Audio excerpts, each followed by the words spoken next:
right, behind you. It might take a moment to come up here, but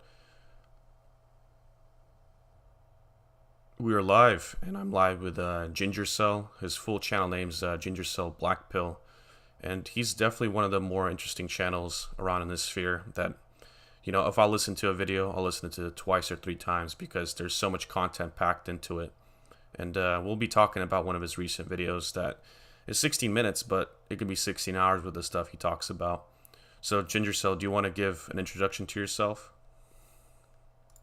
Thank you first. You're very kind. Um, I'm your typical black pill guy. I've learned a lot of black pilling lessons, or more often, I've had a lot of black pill lessons shoved down my throat and up other places throughout life. And I seem to have a very similar experience, albeit the experiences are individual, but they're very similar. You go through life and one day you just kind of look around and go, wait a minute, something isn't right. I can't figure out what it is. I don't have the words for it, but I know something I'm doing or everything I'm not doing, or excuse me, what I am doing or what I'm not doing, like something is not working here. And I think it's me. Like, to put it in short as possible, I think it was the fifth or sixth grade that, like, I had my first black pill idea, and it was like, oh, I don't think it's the cool things that I don't think that it's the cool things like playing guitar or skateboarding that a person does that makes them cool. I think you have to be cool, and then that adds to it. And as we see throughout life and we come to where we are now, we realized, oh, okay, you have to have something about you that people want to be around, or people like, just kind of an aura, an attract vibe about you, and everything else is just icing on the cake. And that's just pretty much been my experience. Like, that's been the lesson I keep learning, like, every year. So you said sixth grade's probably was the turning point in life. For me, it was a bit later on. It was like sophomore or junior year, when I kind of like, and it wasn't, I didn't have an explanation for it. It was just hit, I guess, the first bout of depression. As you went on in life, you kind of took a different turn than kind of like the standard guy in this sphere. You did not actually pursue higher education. Do you want to talk about that part? Yeah, I actually had it was last week. I had an existential crisis about why I took the job that I did in the first place. So what happened was, I was in high school. I had my 4 out of 5, or 4 to 5, 4 to 10, 4 or 5 out of 10 Stacy. That, like I said, she was a Stacy to me, but was what it was, and it like put a purpose inside of me. I was like, um, I have to, I have to get some kind of job. I have to get some kind of income going, and I want to give this woman everything. And the first thing I need to do is get her a house so that I can get her away from her parents, who are, trying to actively destroy our relationship. And okay, how do I do that? Oh, there's factories around here. How do you get into one of those? Okay, you got to take a test. I put my name on a list and lied and said I was 18 and I had already graduated. Took a day off of high school and went down and took a 7 or 8 hour test. It was kind of like an ACT or an SAT.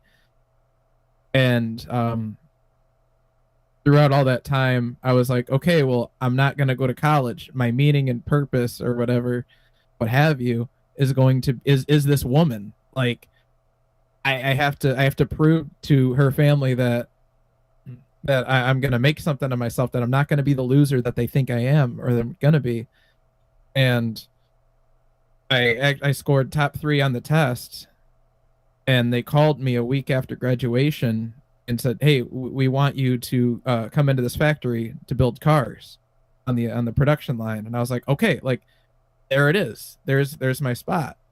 And they started me out, and this was early 2010s. They started me out at like $15 an hour, and I was like, this is actually happening. Like, oh my god, I've got like a 401k. I've got like health insurance. Like, I'm 18, and like my life is finally taking off. And throughout all the time before I got that call, all I was hearing was, "You're never gonna get hired. They're never gonna hire an 18-year-old. You don't know what you're doing. You need to go to college." And I not only got that from her family, I got that from uh like my family thought I was doing the right thing. Money wise, I made the right choice. I started a career at 18, but every friend I had was like, "No, dude, you're so stupid. You got to go to college. Like, you're never going to get a job.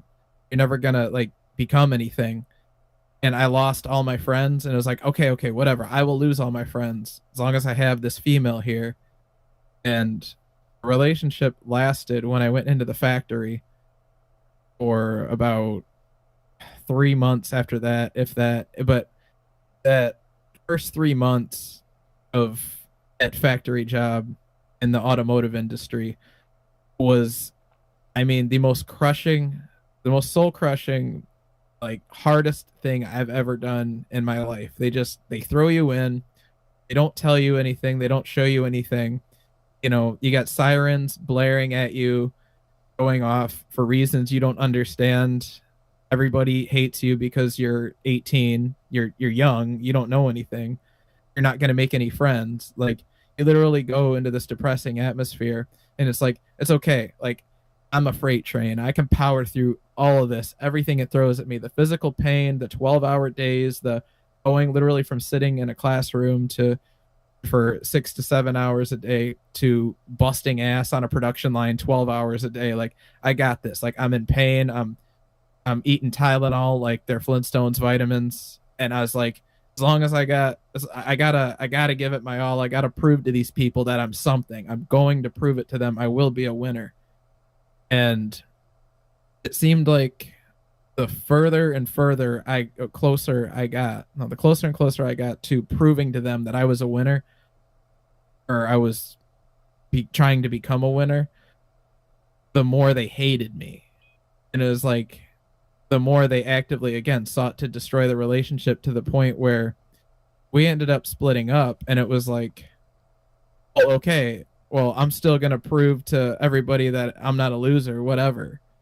And I was able to ride that, like, that anger that I need to prove to these people that aren't even a part of my life anymore for, I mean, at least almost 10 years, like at least 8 years. It was just up until last week that I kind of woke up from a haze and went, why do I do what I do? Why did I push myself so hard? Why do I still continue to do it? Why am I putting myself through such agony and torture in such a miserable environment to put myself in a good position financially, right? But everywhere else is just not okay. And I still don't have an answer for that. I think I'm just more at peace with it's kind of all I have. Like it's the only way that I can live kind of a decent lifestyle. And I got to tell you, it's not getting easier. It's actually getting worse. Like I've been there for almost 10 years and I'm at max pay, which is depending on the production year about 75 to 85,000 a year. But given the state of the world, and I'm no economist, I'm not going to pretend to be, but given the state of everything, it is getting harder and harder for a single man to not only compete out in the world, but um, just to maintain any kind of solitary lifestyle.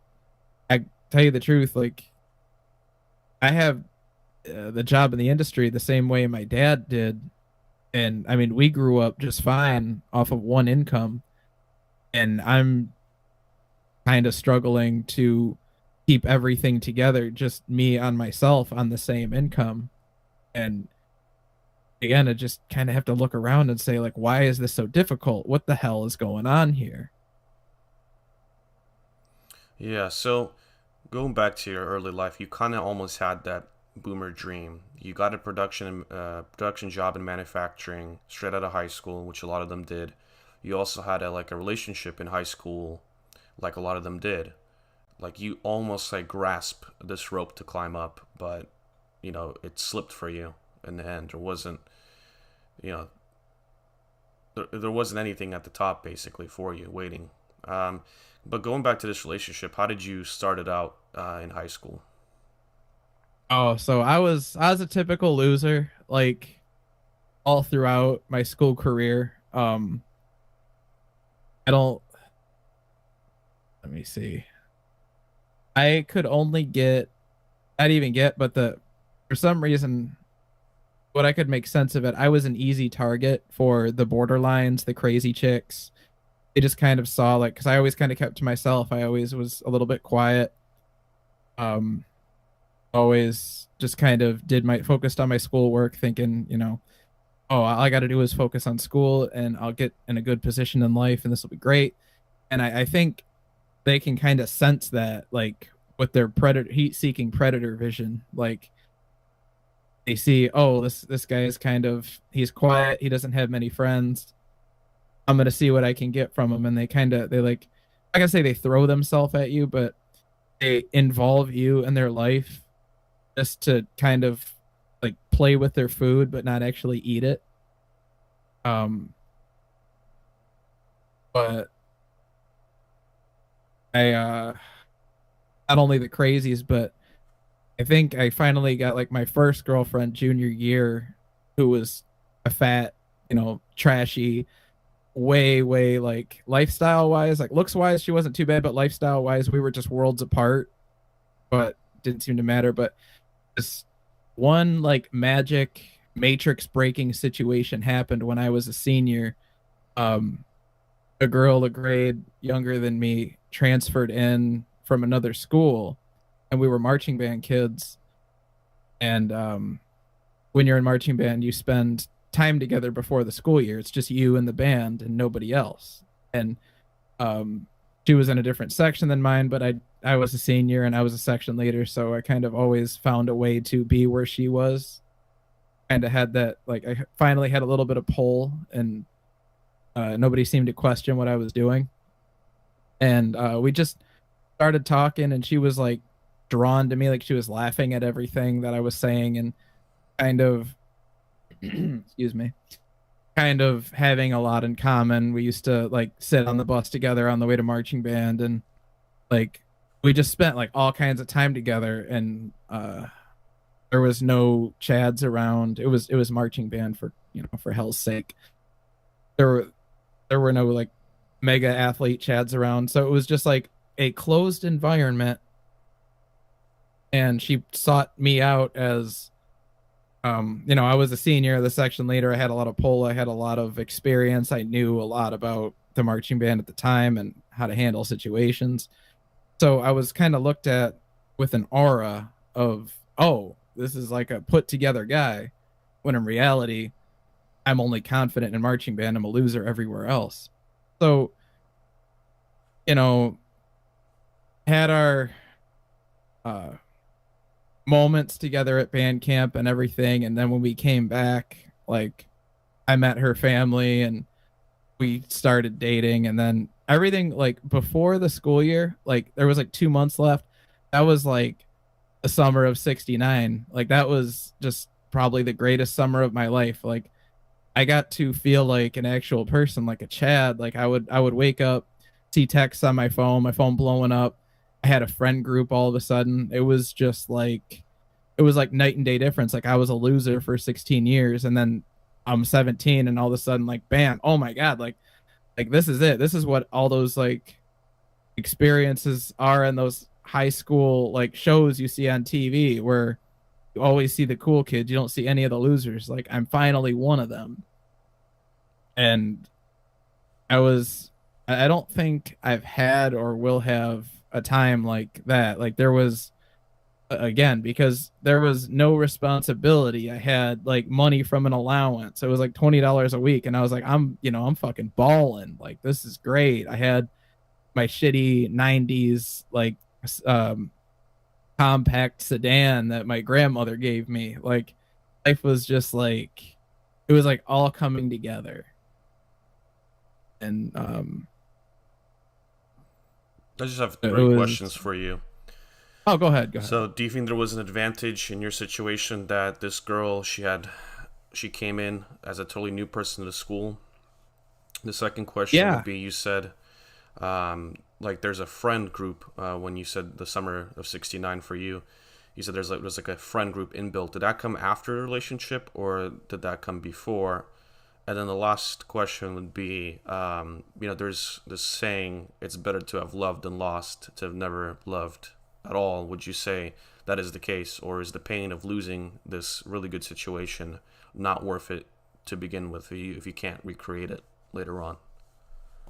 So your first question was her coming in from another school. Oh yeah, that was a complete like matrix breaker right there. Was she got to see me through her own eyes and not through the eyes of everybody else and what everybody like the collective says, and like because when you're a loser, just people are always looking for something to put you down with. And granted, yeah, my hobbies were not cool. They were loser hobbies. I liked, playing music, playing woodwinds, playing uh guitar and all that stuff and classical music. I was just that weirdo kid. Your second question, I believe it was the friend group.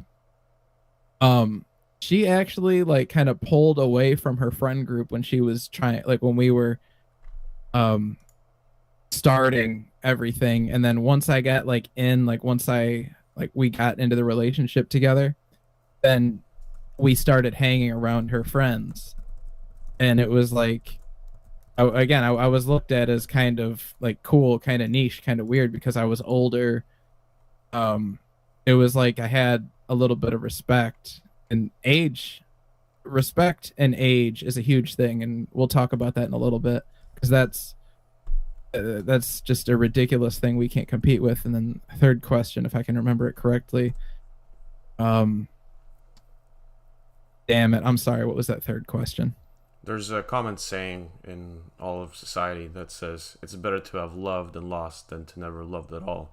Would you agree with that statement based on having this really good year in high school with your girlfriend and your social circle, but then losing it and not having it ever recover?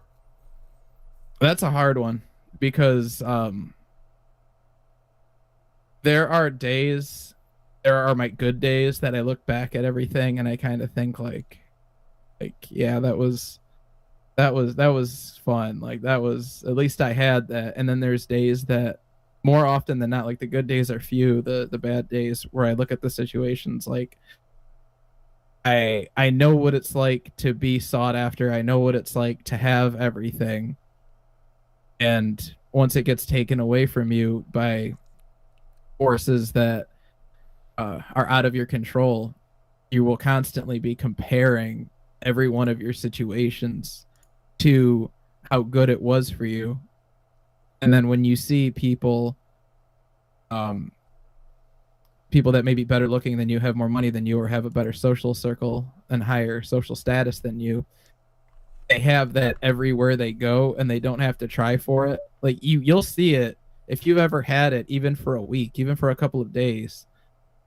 You'll see it everywhere, and you'll always kind of have a harboring like jealousy or envy or what have you toward that, knowing what it's like to walk on a road paved with gold back to what it's like being in the incel trenches. So um I have to say that it probably would be better on my mental state if I didn't have any of those situations, because I would probably still be plugged into the matrix. I'd still probably be um how would you put it? I don't want to say, well, I guess I could. I'd probably still be blue pill. I would probably fit in with some blue pill gang of losers and probably have a friend group or whatever. But I don't know if I'd be happy in that dimension, or I'd be just as miserable as I am now. But I will say that had I not had that relationship, I probably wouldn't have made it through that first factory, which was an absolute shitstorm. It was absolutely just a hell to walk through every single day. I probably wouldn't have made it through that had I not had that relationship. Yeah, I agree with you. That's kind of what it was college for me. I would not have made it college with relationships I got in it, or got anywhere in life. It just in order to live in a society where you have to work a job that isn't doesn't make you really happy, doesn't make you fulfilled, you have to have something to go home to. And Oh yeah. that's going to be the struggle for most young men if they're not able to get that first one. How, the media's asking, why are men completely dropping out of college? They say that right now the amount of women to men that enter college is 60 to 40, but that doesn't even tell you the full story. The completion rates are 70 to 30. So it's even worse because so many men, they drop out their first year or first semester. So when life gets tough for the previous generations, especially the boomers, you had like a wife at home, you had a girlfriend already, you had this built in, and now we lack all of that. Like you say, it push you. If you didn't have her, would it really push you to go and take that test in the first place, and to do as well on it too, because you had this thing that's so necessary in life. It's like the essence of time. It's the imminent. Um, you need to succeed now, basically. Yeah, Like it's you had do or that pleasure, die yeah. right now. And now that without that relationship, I don't know if you would have it. Would you? Uh, I probably wouldn't be where I am today without, like, even though it was painful when it ended. Um, you touched on the college, the completion rate of females to males, and it's kind of funny that like men that are graduating high school are focused on like having a relationship to go to college and having their home taking like their home life settled first so they can go because like I'm not going to try to speak for every male, but to me and a lot of men I grew up with and a lot of men I knew, like school sucked. Like sitting in a classroom having to regurgitate information wasn't natural. And if that's like there are kids that can succeed in that environment, but more often than not, there's going to be guys that can't succeed in that environment that really, really have to try. Like I'll tell you right now, like I'm not ridiculously high IQ. I think I'm about average because when it came to math and sciences, I like really had to pin down and study and focus just to pass like um algebra 2. Like I didn't go to trigonometry or anything past that because it just math has never been my thing. And if you're talking about like college level math, like and you're talking about like average dudes that aren't there on full scholarship, like you have that stable, steady home life to just kind of keep you grounded and stay focused. And I don't have anything to worry about. I'm not worried about any woman in this classroom or this lecture. I'm worried about getting this understanding these concepts so that I can get this good grades on this test so that I can provide for my family. I'm doing this for the family. I think men have a very um I don't know if stoic is the right word, but this very like sacrificial, I will do this for my family because I don't think men in our nature, I don't think it's in our nature to value ourselves. Like, I'm going to do this for me. Like, who the fuck cares if I do this for me? I would be happy in a one bedroom. Like, we see those pictures of like, I can't believe how men live like this. And it's like a picture of a dude with a seat and a TV on the floor with a PlayStation in a one bedroom, and it's like that's all we're content with. Like we don't need much. But when you have that family at home, that stable steady life, you're like, oh, I have to make sure that they are taken care of, that kind of uh hero role. But the women, I'll say, they're not focused on getting that family first. They're focusing the way like that video by Nanya Basness, like he hit it head on the nail on the head. That they have flyers and pamphlets of different colleges on their dresser. Like they're trying to focus on, oh, where do I need to go? What school do I like? Like I'm touring colleges my sophomore year trying to figure out where my life's going. Like I was still trying to figure out like how to get the chain off my bicycle in sophomore year. Like I was nowhere near focused on like, oh, prestigious university am I going to get into? But it's just the focus is it's completely different. And I'm going to stop here in a second because I know you want to tear that apart a little bit. But on the completion rate of females to males, uh, my one of my latest videos, A Woman's World, I think part of the reason that men are dropping out of college and not completing it as much as females because so there are not there's not a huge subsection of men from what I can tell going into these STEM fields. They're kind of doing whatever like the women are doing, like they're going into social sciences, soft sciences, they're going into kind of artsy type things like I don't know a whole lot about what happens at college, but like your history, your philosophy, they're not going into these like there is a large amount of men that go to STEM, but if we narrow it down, most people that go to college are not going or like to be a doctor or a lawyer the way it once was. Now, let's say a man and a woman both go to college and they both come out with a social science degree in like say sociology. Work will be made for that woman with a sociology degree. It may not even be in sociology. It just might be in some kind of data analyst or some kind of just her punching in numbers at a keyboard behind a computer somewhere. They will find work for her, even though it has nothing to do with that degree. That guy with a sociology degree, he's fucked. Like, best of luck to you. There's no like programs out there to help that guy with that degree get anywhere. And with all that debt and not being able to find steady work and even areas that are certain jobs that won't hire him because he appears overqualified because of that degree, like holy shit. We're talking about just catastrophe in your life and haven't even like turned 25 yet. There is no social safety net for men, and we're figuring that out pretty quickly right now, growing up. Yeah, when it comes to the job market, there's a good graphic out there. It made like a bit post the recession, maybe 2012, how we're entering the she economy. How most jobs are going to be She oriented. economy. Yeah, it's going to be oriented towards women graduating from college because we're no longer a production manufacturing. You're kind of a relic of America's past, and you even as your dad was able to feed a whole family on it.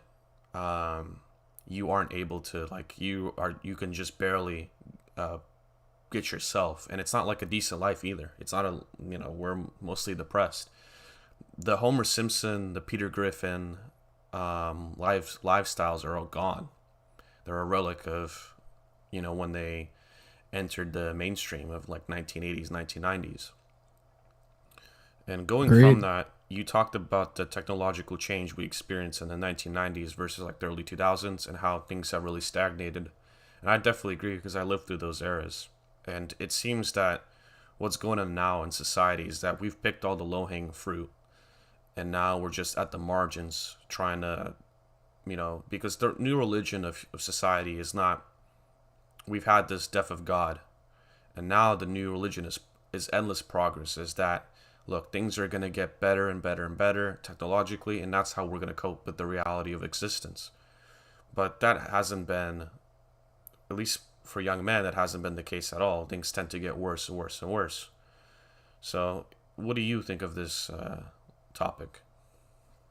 I think the further away we get from nature, the more miserable we are. And by that, what I mean is every time we have a new piece of technology that we see that's supposed to liberate us and make things better and help us cope and make life easier, it actually enslaves us a little bit further. And I know this sounds like tinfoil hat shit, but I'm going to go somewhere with it.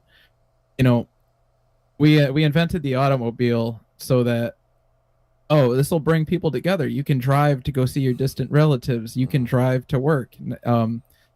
Now, I don't know anybody who lives near their distant relatives. I don't know anybody that lives, within walking distance to their work. Did it really liberate us and free us? Or now it seems like you turn 16, 18, you need a car to do anything with your life.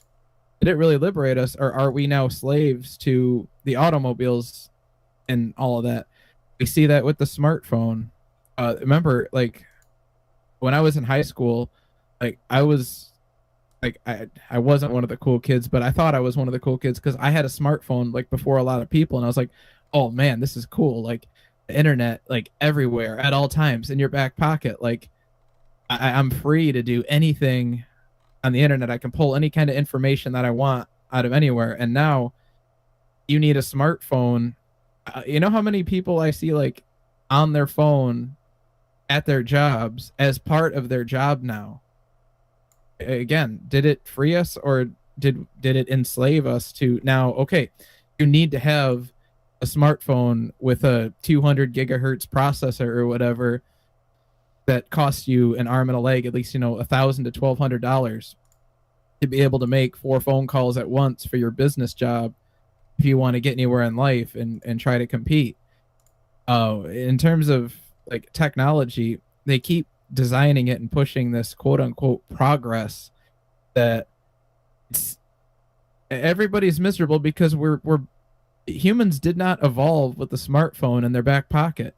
We evolved to work in close proximity, especially like men. We evolved, men and women. Men evolved to work together, stay quiet, to communicate non-verbally, to take down the animals to feed our family. The women, um, given their special abilities, like they can see more colors. They can see, oh, that those berries are poisonous. They don't look right.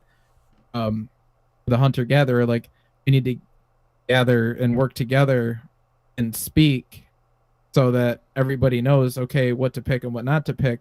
And we always kind of complemented each other. And we are just getting further and further from how we actually evolved as a species. And it's no wonder why we're so depressed. Like, we were not made to come home after a hard day of work and just be alone. And we see, like, for example, the reason the housing market, one of the reasons I should say, one of the reasons the housing market is so terrible, and I don't see it crashing or going down anytime soon, on this very, very basic fact alone, that it's not families looking for houses, it's men looking for houses, it's women looking for houses.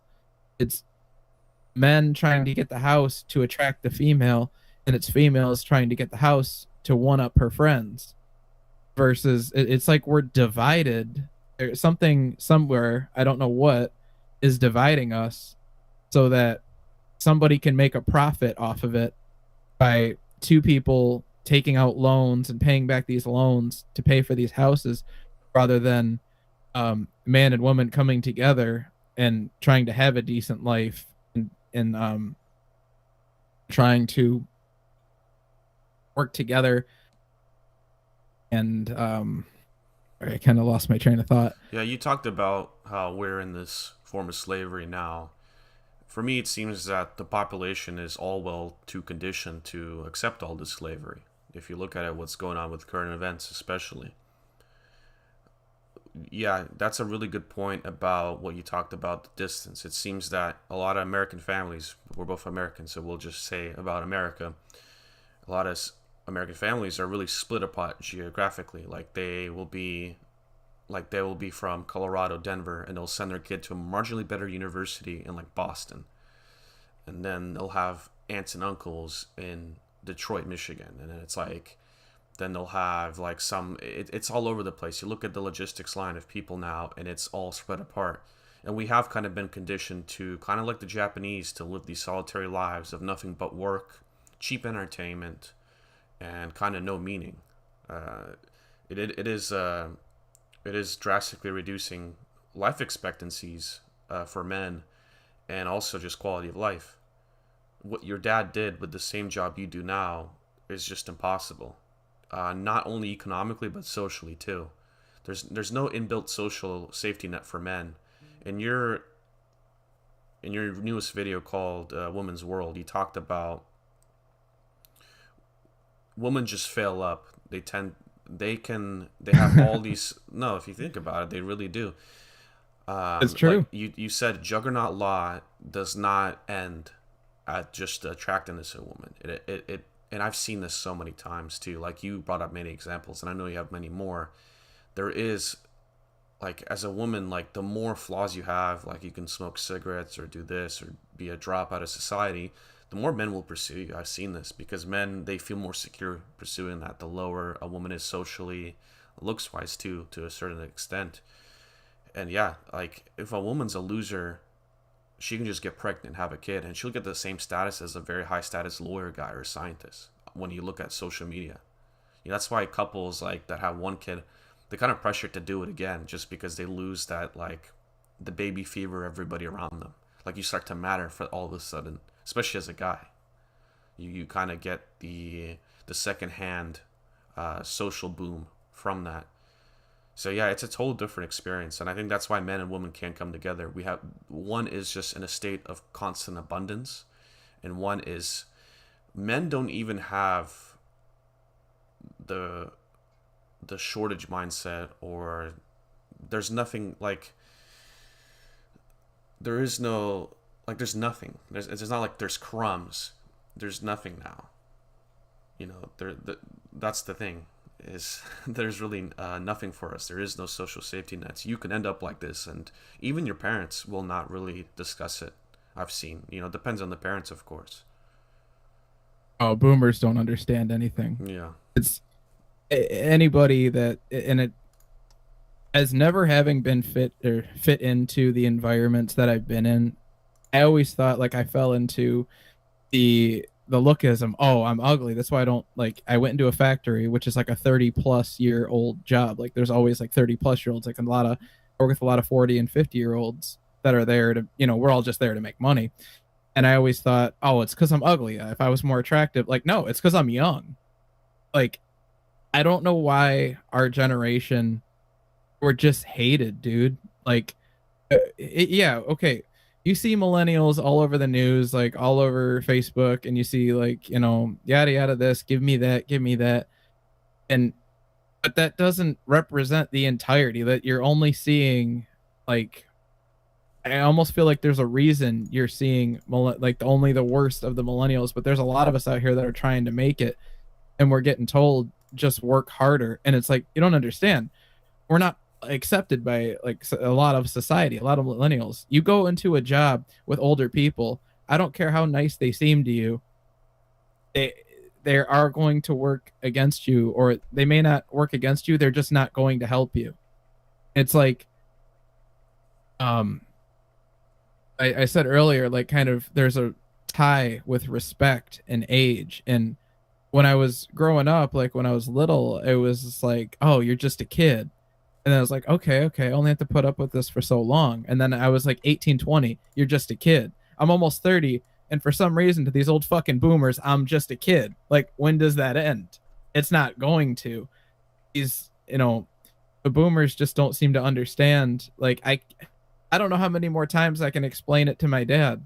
Like, why don't you just go to a bar and meet a woman there? Like, it just doesn't work like that anymore. Like, we go out to a restaurant, every week, and he's like, "Oh, what about all these nice girls like that are Yeah. working, at the restaurant?" And it's like they are paid to be nice to me. You don't Yeah. understand. My parents kind of do the same Like, thing. Yeah.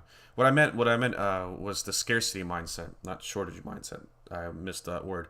Scarcity mindset implies that there okay. is something to gain. There is like it's out there, just really scarce. And I don't. That's like because that's a lot of red pillars. They say you need the abundance mindset, bro. You're in the scarcity mindset.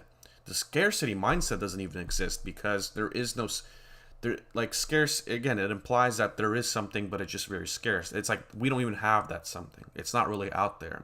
I'm talking about in regards to romantic opportunities. Like your dad's saying, like look at all these girls out there. Like my parents don't understand because they see young women walking like out there, and it's like wow, they're there, and it's like you don't understand that there is like 0% chance with all that stuff, not 0.1. When you put effort into a 0% situation, you can put 10 times the effort. It's still going to be 0%. Oh, I agree with you. To tell you the truth, I had a spurg out moment at a restaurant. Like, I don't know where it came from. Black pills just started coming out of me because we were sitting at the bar. It's kind of like one of those steak houses where it's like it's a family oriented place, but you got a bar and you got the barmaids around and they bring you your food. and this like shorter, fat, like barmaid that was young. You could tell she was younger in the face, like she was like 19, 20. Like she had like the mouth breather, the half a jaw, and like I'm thinking, if I had to pick one here, I'd probably pick that because I might have a chance with that. And what came out of her mouth, Hmm. she was talking to one of her friends or her work friends. She was like, "Yeah, this guy, he keeps texting me and he won't leave. He wants me to like quit my job and he wants to like pay for my entire lifestyle." And Wow. I was like, I was with one of my uncle, but uncle not by blood but by legal, whatever. But I was like, do you see that? Do you see that that is what I have to compete with, and that is why I can't get anywhere? I was like, how old is this guy? He's 29. See, he's around my age, and somehow, how much does he? And what does he do for a living? Oh, he owns a lot of businesses. And I was like, see, right there. I can't pull that off. That's my competition right there. And she's like, "Oh yeah, you could pull that off." I was like, I work in automotive. I'm not going to go out and just run businesses and make millions of dollars. It's not going to happen." Right. And Yeah. I was just like I had to like I was like, "I'm sorry. Like I had a little bit too much to drink even though I hadn't drank that night. I had to like go to the bathroom and like cool off." I was that just like when you see shit like that in public, man, it drives a dagger right into your heart. Like you see, like, oh, that girl's like kind of ugly. I might have a shot with her. And what comes out of her mouth is like the same time you have that thought is some shit about a guy that's ready to uproot her entire lifestyle. And it's not like Yes. she's pretty. Yeah, I've seen It's not this like too she's a many times. supermodel. Yeah. Because when you're thinking that I have a shot, that's what so many other guys think. Like, you got to put your. That's what Steve Hoke always said. You can't beat the meme because if you're thinking of something, there's like 100,000 men at that same real time thinking about that as well. Oh So, yeah. yeah, and I've seen, yeah, men are so desperate now that they're willing to, like, they don't have an idea as to navigate. So they're like, okay, I just have to put more and more money down, like, on the situation. I have to provide for a whole lifestyle. Like, it's like we're going full circle back to the housewife, but the women aren't, they don't want to be the housewife. They want to be their own CEO. Like, they don't understand that that's not going to really cut it, that situation. Like, she's just complaining about that. She's not really so accepting and so appreciative of it. Especially, they're not going to be appreciative of it, especially when it comes so commonly and without like any effort, right? Like this guy's just throwing that out there. And so this leads to a very like market situation where guys are just overbidding. It's a race to the bottom with men right now. That's what's going on. Is men, yeah, I'm seeing this all too much. All at the same time when men are having the hardest time in modern history supporting themselves in this really inflated, um, the housing market, everything when it comes to just being able to survive and thrive in this economy. It's getting harder and harder as a young man. So, and now you have this expectation too, in order to compete. It all doesn't really make much sense. It all really doesn't really make sense on No, a societal scale. all we're seeing is the haves and the have-nots. The haves have everything. The have-nots have nothing. And I'll tell you, man, a second story really quick. I work with a fat trailer trash woman who has like teeth rotting out of her fucking mouth, and she has 3 kids. One is disabled, and she got divorced like 2 years ago. And she talks to me because there's like no way in hell like I am like nowhere near her type. Like she's like trailer trash. You have to like have a giant truck, a tractor, and smoke cigarettes and have tribal arm tattoos. Like you see those kind of couples together. And she was just like bragging for like 6 months about yeah, I hooked up with this guy on Tinder, and like within like 3 weeks of them actually having a relationship, she was like, "Yeah, we're ready to buy a house together." And I'm like, Wow. that's what it takes right there to get a single mom of 3 kids, trailer trash, fat, and teeth rotting out of her fucking skull. You got to be ready to buy that bitch a house, and somehow we think society's healthy. the And the race to the bottom is going like a lightning speed now. Speed dude, beyond it's speed of sound. We're gonna hit the speed of light here soon. I've seen this. I've seen this. I've seen like my friend's girlfriend. She said before she met him, guys would go on 1 or 2 dates with her. Like specifically this one guy, and he would take her to Disneyland the first day, fly her out to a different state the next day, trying to meet her, and she was like, what the hell is going on? Why are men like this? Why does every man have to like they get bored of that, obviously. Like every guy's like trying to take you to, and I've seen friends do this too. I've seen a guy, and I told him like, this is gonna end bad for you. You're taking this girl every weekend. You take this girl you just met, and she's just fresh out of a relationship too. You're taking her every weekend to like a new city, getting like the freshest hotel, like the best hotel to. It's like, what are you doing? You're gonna lose. And he literally couldn't put down the phone. And what do you know? 2 months later, that all fell apart for him. And after 2 years of a dry streak, he's back to that now. So yeah, it's so, isn't that crazy? Men are. I mean, I remember a guy wrote into Aaron Clary's show, and he said, "Do I buy a house so I can have a better chance in the dating market?" Like, if men are thinking about this now, like, that's how drastic it is. Like, what happens, like buying nice shoes or buying nice clothes? Like, and now it's buying a whole house, and yeah, it's just, it's really like, so you need, and you see this stuff on dating apps too. There was a young woman. She had a channel, 2 million subs. I don't know what she did. She just had 2 million subscribers, and she had a video. I talk about this all the time. Looking for my ex on Tinder. Like, that's a black pill right there for you. And she was in the Los Angeles area, and she said, "Why do so many guys have airplane in their pictures? Is because, look, it's not the '80s where a good sports car is good enough. Like, you need an airplane." So it just, yeah, it's like, and then now there's a thing called plane game where so many guys are taking airplane lessons or taking pictures with airplanes or helicopters, and it's like the next thing I guess will be yachts. I don't know where we go It's from just here. oh, it's Grand Theft Auto online Yeah, in it's real Grand Theft life. Auto It's Online, the crazy, like that is the dating market. Like you need like 3 jets. You need you need to we grind well, you know, billions of dollars. You need to, we need to find like a Russian in a submarine who wants to rob like a blonde Colombian coke like dealer on his island. That's how yeah, we're gonna get out of here. that's how drastic. I mean, yeah, I mean the Grand Theft Auto series was always like making a mockery of the modern system, right? The modern kind of life. It's Oh, it's always been yeah, based. it's satire, but GTA Online, as bad as it is, I don't play it, but I know like how, what's going on in there. It is really sad. Like people think this is impossible. They want you to pay like billions of dollars for like these in-game things, and that's kind of how life is now, especially with the modern inflation, what's going on now, and the supply chains going bust. That's kind of how it's going on now. Like, even if I give Yeah. you $100,000 tomorrow, you couldn't do really much with it, like as you could maybe even 20 years ago. So that's the thing. Like, yeah, the crazy grinding too. I mean, and then like think about it, Grand Theft Auto Online, you are an incel. You're playing as an incel. Like, think about Oh that. yeah. Yeah. So that is it is satire for the modern life. Incelception. I'll tell you, man. I made a very terrible mistake in buying a PlayStation 5, only to find out that the graphics are terrible, and went back to PC. And I Hmm. restarted my GTA Online account on PC. And a side note, my fucking crew, it's called the Supreme Gentleman, and we all wear suits and Armani glasses. Hmm. But Do you drive so I BMWs re too in the game? You need the pretty black BMW, the two door. I got a black armored car. So Oh, okay, even better, even better.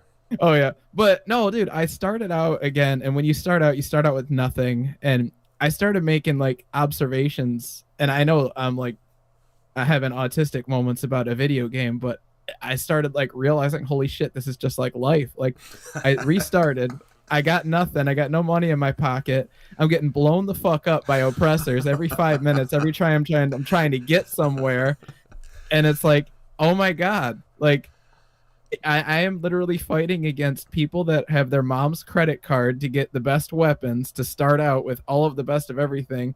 And instead of like helping everybody get up, because like Rockstar Games wins at the end of the day, no matter what, whether you buy shark cards or grind, you're still playing their game. So it's like if we all banded together and made it so nobody has to buy shark cards, we might be able to show them something. But no, it's like, oh, so I'm fighting against everybody that's on their parents' dime that don't have a care in the world about anything. This kind of feels like life. Right. Yeah. It is. Yeah. It is. unfortunately, it's a very dark twist on on life. It is realistic in that sense. Like you won't be blown up by oppressors in the sky in real life commuting to work, but you'll be blown up by the thoughts in your head that look, time's moving by. I'm miserable. I don't really have much going for me, and then I have negative. I don't really have a lot of positive reinforcement to look back on to kind of justify being happy in life. I have a lot of negative reinforcement that I try to have to suppress out of my brain, and yeah, it's just that's what's going to be blowing you up is your mind, and that's I think I we would. live in digital hell because 100 years ago you wouldn't be able to compare yourself to the chattiest of chads online and what they have, but now that's thrown in your face every single day. So No, that's yeah, that's you were driving it. compared with. Sorry, I'm sorry. Yeah, you're compared with just the standard like guy that's running a horse barn or the farmer or the peasant. You were the man of the town. Like you could have been, and now it's like if you want to try anything in life, you're always bested by people that are superior just through genetics, practice, time, money, etc. And that's you kind of fall into the wayside. And again, this is a uniquely male struggle because men seek out women who are losers. They literally make an effort. Like I've seen guys, normie guys are not black pill at all. They're not pilled at all. They're not on anything. They're just normie, and they will look to two profiles of a woman. They say this one has 2,000 friends and this one has 500. I'm gonna go for the 500 because I have a better chance with them. Like men instinctively know, like the juggernaut law is the law. I mean, the law of gravity is kind of getting manipulated somewhere on Earth right now in a lab, but the juggernaut law is law. That's like the ultimate law of human nature going on. And as you said in your video, which is really good, A Woman's World, the juggernaut law just doesn't extend to looks. I've seen this so many times. Men, there is an online social safety net for women. They just don't really want the men pursuing them like most of the time. But yeah, if you're a loser woman, and if you like, look, a woman did a video, young, she's like 23 or 22. She did a video, I have no friends. How many views did it get? 1.2 million. And then she set up a Facebook group and it had like 4,000 people in it. And I looked at this Oh, Facebook group, and there was guys like posting sports cars and who had the better. Like, there's already guys gesturing in it. Like, dude, look, I don't understand. You really can't lose as a man. If you posted a video, have no friends, you get like 11 views, one dislike, and like you'd be like one guy, hey, get over it, like get over it, like kill yourself or like whatever. It's just like like yeah, like AYS. it's so asymmetric. The experiences between men and women online has been like just the great divider of just this can never come back together. No, it's you know at least with boomer couples, when they sat down at a table, sure, the woman always had more value, but she was restricted on what she could work. There was still like a male dominated society, but that was weakening at that point. But still, like the man had his ups, he had his things he could bring to the table, and the experiences were commonly the same too. I mean, men and women, they didn't have an online dimension to really go through life and experience completely again, abundance and scarcity. I mean, a girl in the village, yeah, there was like 10 suitors for her, so she got 100 like instances of validation, let's say. you know now a woman gets that daily. So again, and as a man, you don't have the economic advantage to bring to the table anymore. So that's the thing. Even if you were to get a date tomorrow, like if you just sat down on the table, like how could you even relate? How could you, like, it would be extremely tough. This would be like an alien to you, and we're an alien to them of how, wow, you have nothing going on for yourself. Yeah, I think men and I don't see men and women as different genders anymore. I see them as different. I'm not saying that like I subscribe to any kind of gender fluidity. I'm just saying I see them as different races. Yeah, Like the female race has a certain characteristic, and the female race has its own pattern of behaviors that are very like similar to all the other females in the collective. But I got to tell you, man, I would rather travel to work in an armored car dodging oppressor missiles than live with the shit yeah. that's in my fucking head. Yeah, yeah, yeah. That's the funny thing because GTA tries to be the satirical worse version of like Los Angeles and GTA 5, but the streets are clean. There's not homeless camps. There's not men like in heroin needles And all over there's them, and like yeah. it's a much actually better reality than the one we have now. You know, Oh yeah. because there you can move up. You put the grinding in, and it's like, oh well, now you have access to fighter jets or sports cars, whatever. Here, you can grind all you want, but you're gonna get diminishing returns. You're gonna burn out. You're gonna, you're not this character that doesn't seem to ever go to sleep. So that's the problem. And as you age too, a lot of guys in this community, they're coping with the fact that they're in their early 20s or teens right now, and they don't realize that if they're having trouble getting up for school or work right now, when you start to turn it 30 to 40, it's gonna hurt like hell. And the only thing I see as why old men stick in the labor market in harsh jobs is because if they have a family to support for. Like you talked about this in the video. Again, that video is really phenomenal because just in 16 minutes, how many topics you cover. These topics people can't cover in like they see their whole like lifespan of a channel. They don't even never touch this for Thank most you. channels. Like you talked about like how you basically need a relationship or like a marriage in some instances, and that's been proven by just studies of the labor market of how when you go into a job interview, it's preferential for you to be a married man because they know, hey, this guy's going to stick around. This guy has something like to if we put the pressure on him, he's going to stick around because he has his kids and wife. If a single guy, he can be volatile, especially now that the incel crisis is getting out there in the mainstream. People are like, whoa, is this guy an incel? I'm not going to hire him. It's more important than ever to have a relationship now, but it's never been harder.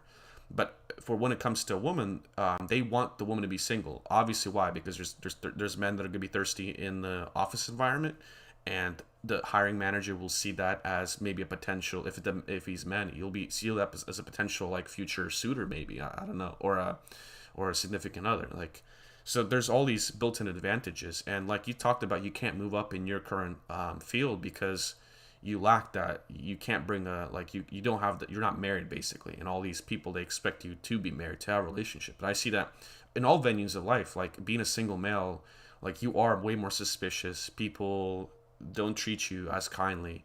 Like that's the part I miss about the relationship the most is being treated like a human being once you have one. The food service, that people like coming out to you randomly and speaking to you, like people like when people ask you about it, you can say yes, I do have one, like a relationship, and they're like, oh, they're almost like relieved, like, oh yeah, this guy's not an incel, like cool, like it just seems that way. What do you think of all that?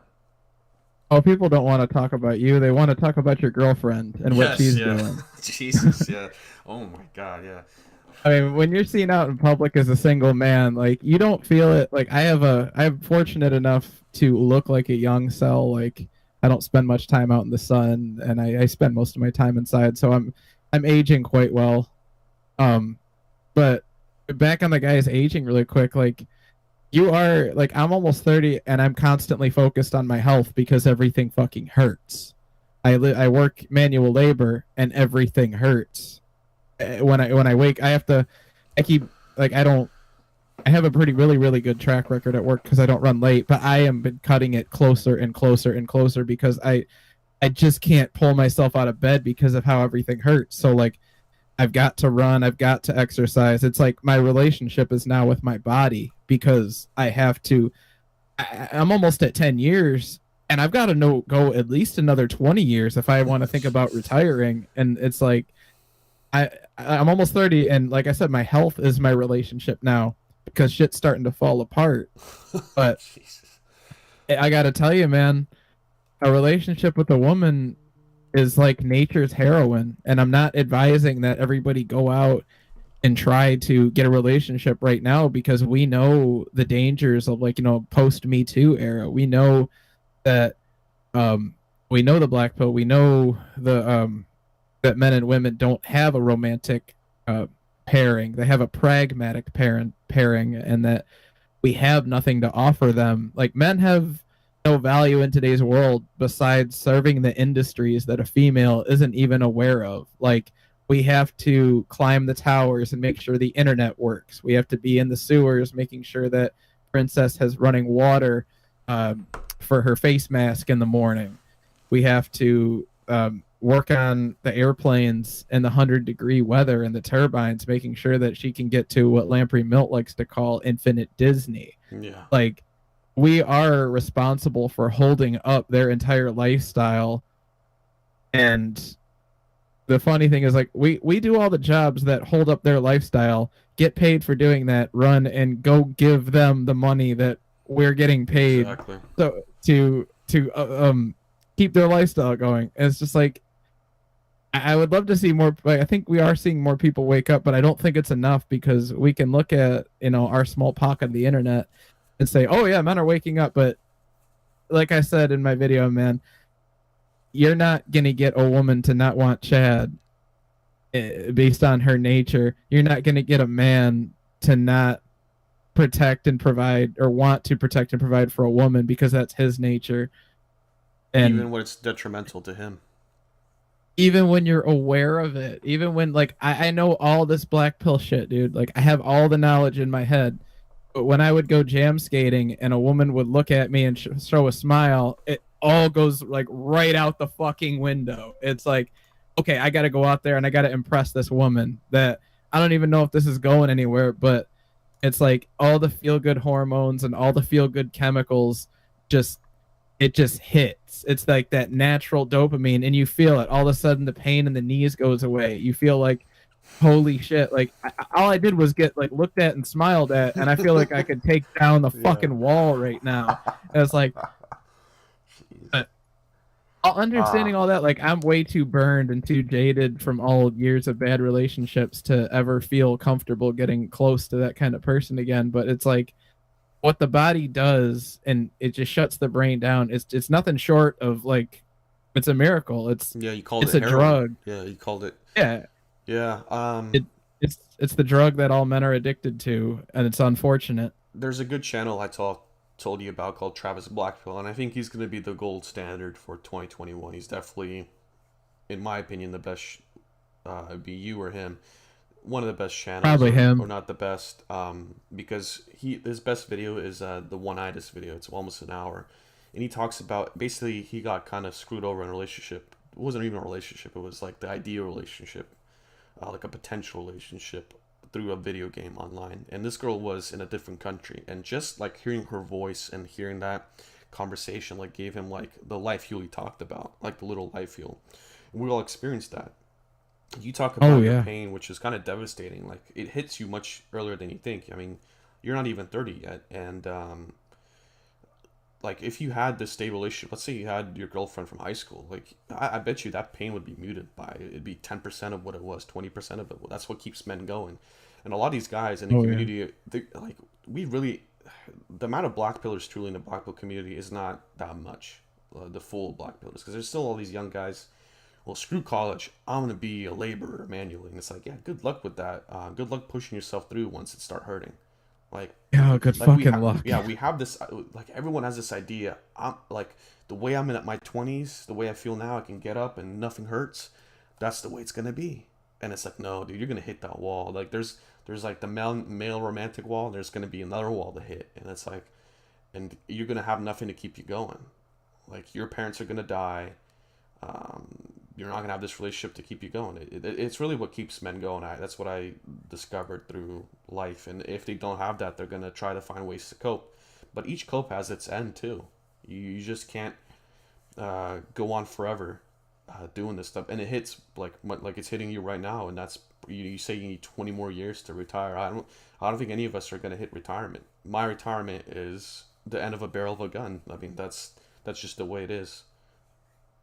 Yeah, I think things will get that bad to where that seems like the best alternative. But I tell you, a relationship with a woman, like, and I hate to come off like I'm sounding like this blue pill cuck, where I'm like, oh, relationships with women are great. Like, overall, from all my experiences, they haven't been. But there's little things that relationships with a woman gives you. I have a strong feeling that if you are in a steady relationship with a woman, if you have the ability to be, and it's good and it's not full of shit like the ones that I have, I think it'll keep your parents alive longer than they would have been. Because okay, like, if our body's already hurting at 30, imagine their like bodies at 50 and 60. And it's like, it's not good health that keeps you alive, Right. which it sounds stupid, but it's the feeling of I have to keep going, keeping more people alive than just good health alone. Because imagine I'm in great health at 50, but I die of an aneurysm because my brain has been on like fucking 200% mode for 25 years now because I've been so neurotic. Like, sure, I could run a 5K at 45, but I died at 50 because my brain just went absolute bonkers. And you have, like, when you have a woman, like, it's kind of inferred that, oh, we're going to get grandkids. We have to keep our house up. It's like having a kid not only kind of like might revitalize you and your partner and how everybody else looks at you, but it also revitalizes your parents in a way. Because, oh, now we got to have like the baby over for Christmas. We got to have the baby over for its birthday. Like Right. it, it pulls everybody together. And my parents aren't getting any children out of my sister or I, and they are deteriorating faster than anything I've seen. I haven't talked to my mom in almost 7 months because alcoholism just took her over. And I Wow. even I'm like kind of sorry. I said it.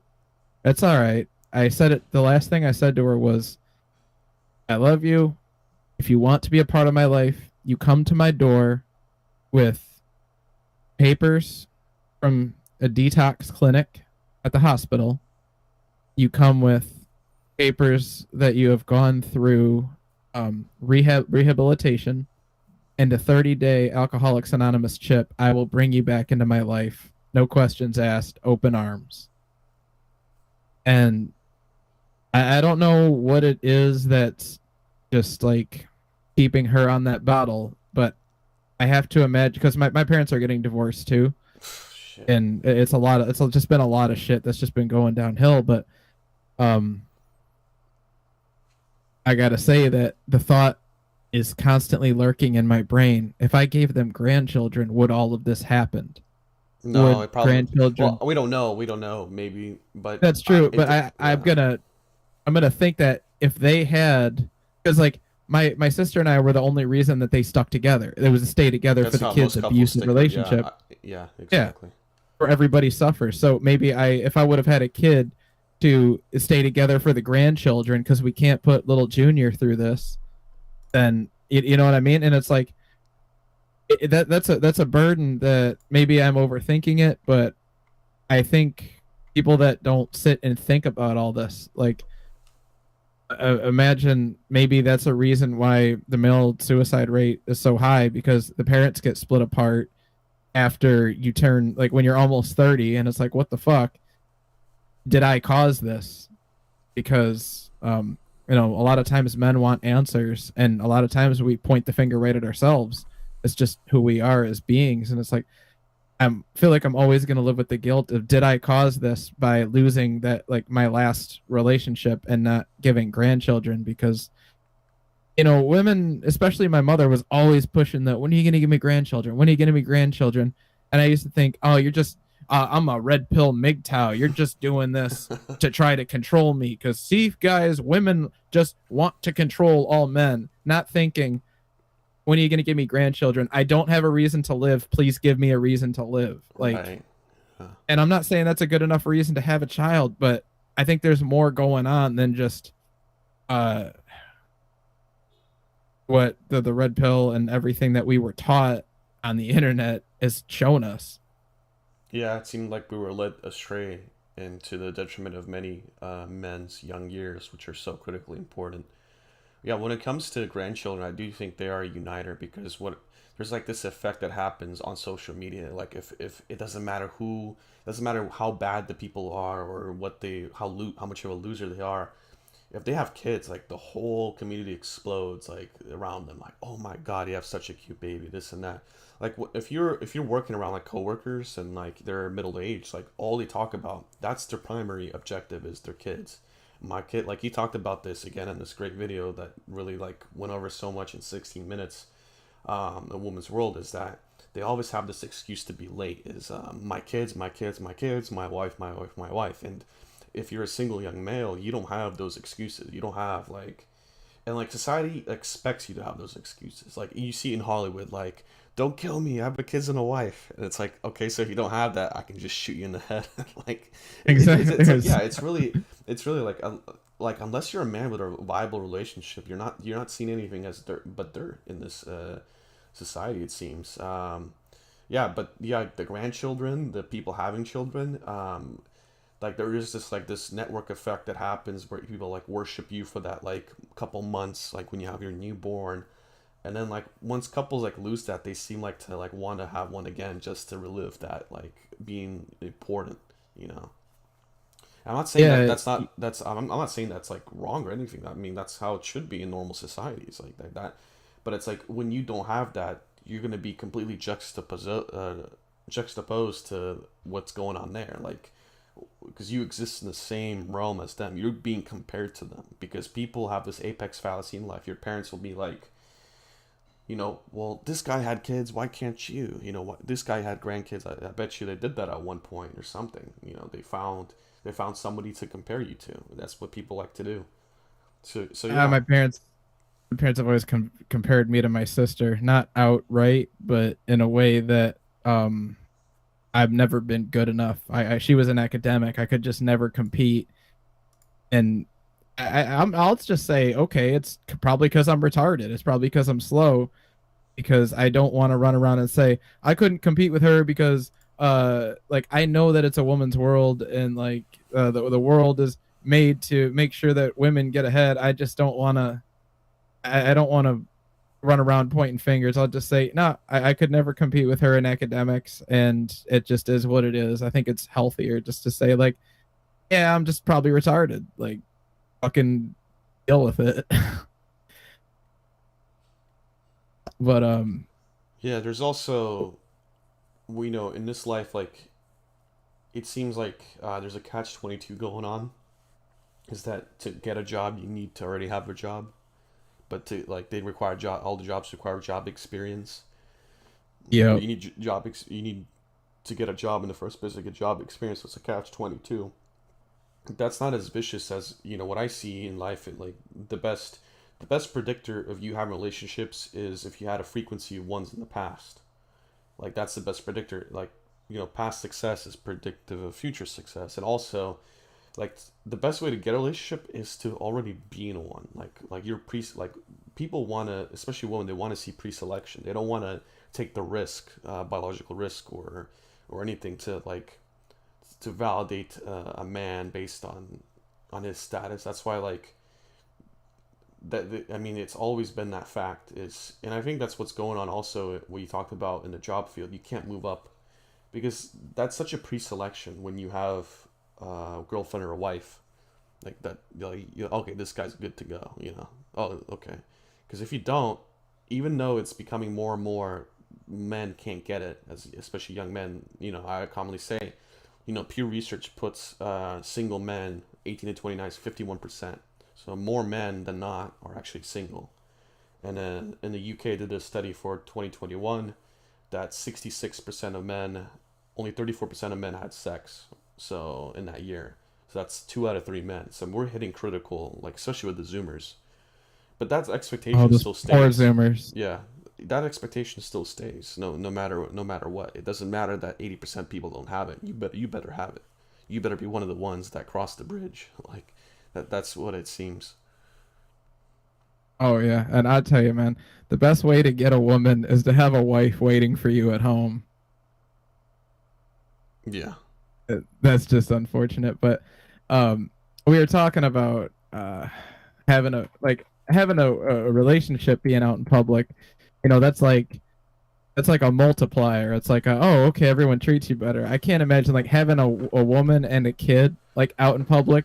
That's like that must be like the fucking jackpot. That must be like Oh yeah, it is. um oh, you must have like people probably throw roses by your feet and shit just for going grocery shopping. Like, oh, like wow. But I'll tell you, when you're a single guy, like if you look like I said, if you look kind of young, um, you can get away with it for a little bit longer. But eventually, once you start looking old as a man, like They're just gonna say, "Who the hell is this? Why is he here? Why is he here alone? Why doesn't he have a woman?" And they're just like, "He must have killed his wife. He must have he must be like a serial killer." Like, oh, I don't trust this guy unless like if you don't have like a gay vibe about you, that kind of like cools it down. Like, oh, okay, like don't worry, he's just gay, nothing. But if you look heterosexual, if you have a very straight look about you, like people are just gonna think you're some kind of murderer or something. They're just like, what the hell is wrong with this guy? Like, there must be something wrong with him because he doesn't have a woman with him.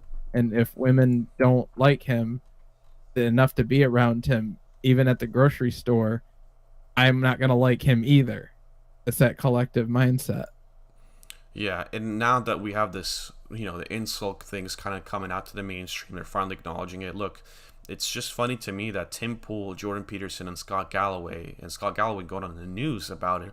They all talked about this issue within 1 week. Within 1 week, it's like, okay, are they getting all their talking points at the same time? That's kind of strange to me that they basically use dating apps as a vehicle to kind of launch the conversation onto like what's going on between the modern gender relations and how bad it is and how it's causing other ways, but they all have their niche proprietary agenda to spin it in favor of them. Jordan Peterson wants to sell more books. Tim Pool wants you to go in his low effort video cast so he can make tons of money, where he just sits in front of a microphone and bitches about politics all day.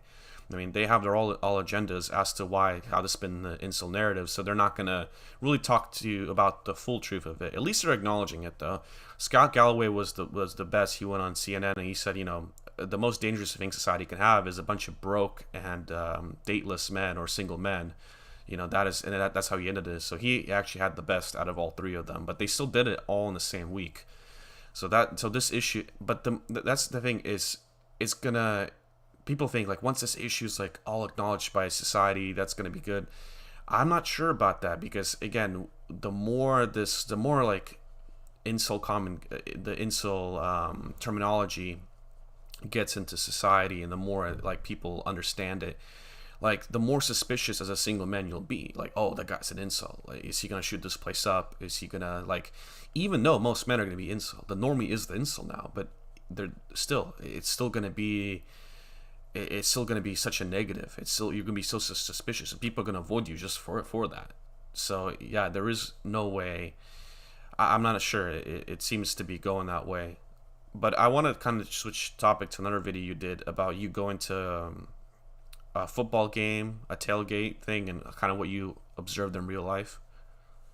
You found out it was a football game. Like I left clues, but I was hoping, but no big deal. Yeah, well, Yeah, everyone pretty much knew what I was talking about after yeah, like 30 minutes of me talking. It's like, oh, it slipped, whatever. right. But yeah,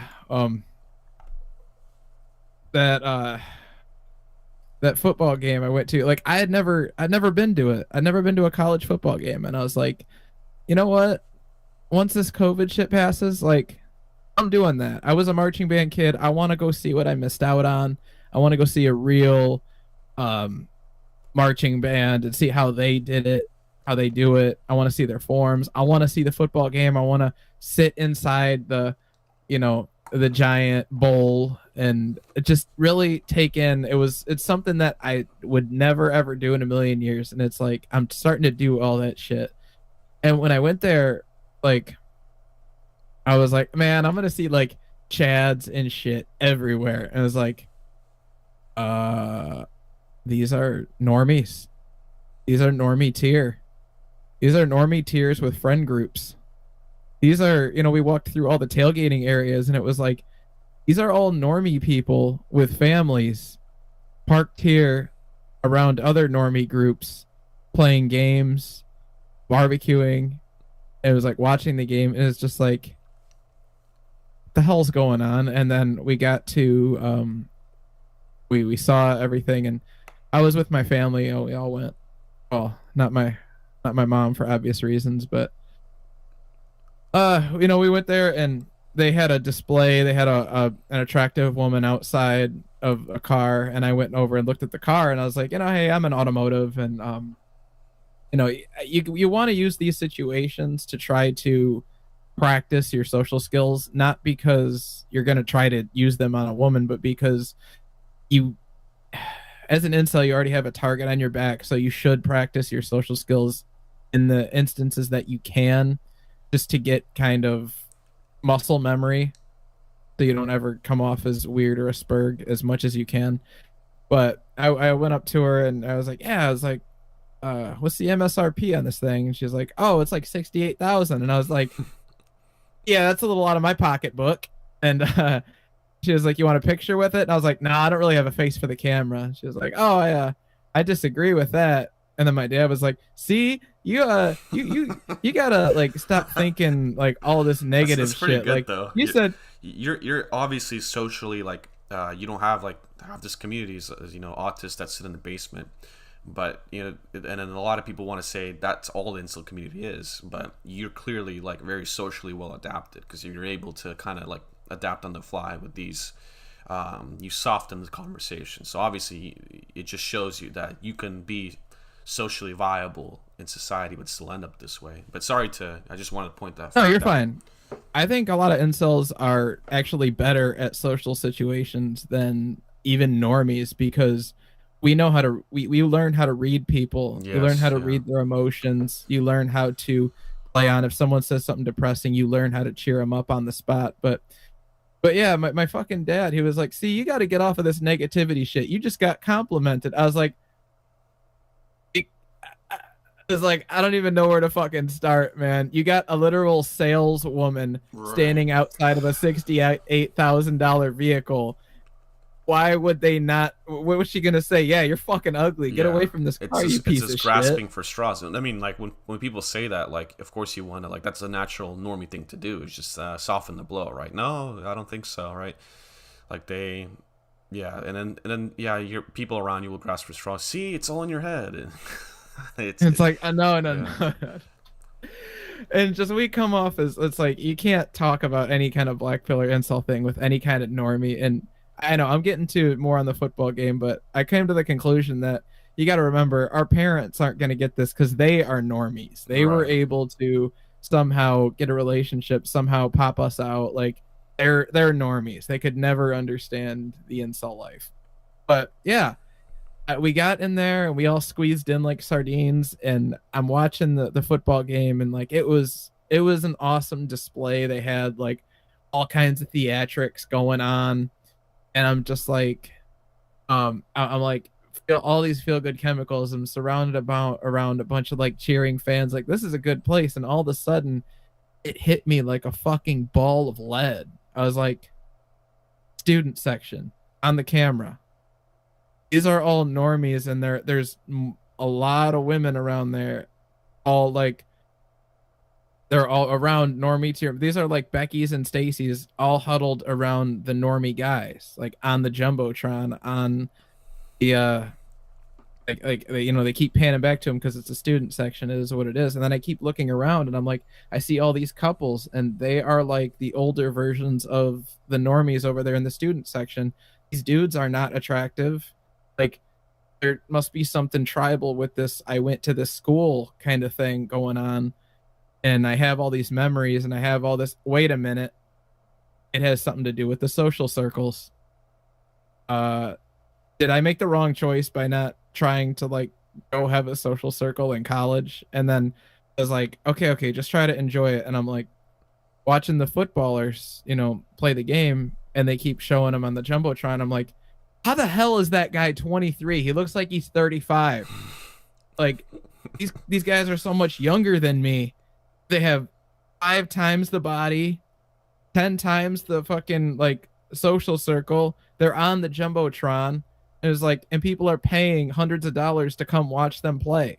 Hundreds of thousands of people paying hundreds of dollars to come like watch this, and it's like, holy shit, what an existence! And you're so much younger than me. Like, did I really make the right fucking choice by toiling away in a fucking factory? And like, and I keep looking around, and all I'm seeing like I saw maybe like one JBW couple. Like the way everything gets put on the internet, like you would think like you're gonna go there and the only white dudes you're gonna see are with JBW. Like no, I saw dudes with chicks in social circles that all were like accepted of each other, and they were not like, they weren't ugly, but they were just your average looking people. And it's just like, it's like, I gotta go back to the drawing board. Like, what the hell's going on here? And you would think college town, Chad and Stacy, but I could kind of like, I'm not saying the football players aren't secretly smashing all of them, because I don't know, but Yeah, we based don't on what know. I We could have to have tell, this. People want to assume like they. All we know is that they are a couple, and we don't know how good or bad their relationship is. We don't know what's going on there. We have to have this intellectual humility, this modesty to say, we don't know. And a lot of people want to project things, in their lives onto these couples, and it's like, we don't know. We have to say we don't know unless you interview them, and even at that point, they're not going to tell you the truth. Again, yeah, I've come to the same conclusion. Like I'll go outside and I've actually posted pictures, of couple, but we can all do that. We can all, and then that could be cherry picked. I think what the black pill would teach us is just to be really observant of your surroundings. Like, because if you, let's say you didn't discover the sphere, would you really be observing that football game? At least we're living in the moment and we're observing what's around us and what reality really is on the ground. And I think that is really important. I think too many incels in this sphere, they really live in their heads, and they're constantly thinking about stressing about something, and they're walking through life and they're not really observing much, or some don't go outside at all. I do think it's important we start observing what's going on around us, and this is the best question I've always asked is, if you see a couple, you have to ask yourself, how did these people meet? What methods, what venues, what transpired for these people to meet? And what'd you say what was the average age of the people you saw in these crowds? the student crowds, they were definitely like 18 to 24. Okay, Like so it's not. they were shorter, younger. And then if it was like, they were like either really really young or like 40-year-old, kind of middle-aged, and aging alongside their spouse. Like they both looked like, the older guys had the receding hairline. They didn't have like the best chin in the world, and the women were starting to like put on weight, but they still you could see like the Becky or the Stacy face underneath. And it's like,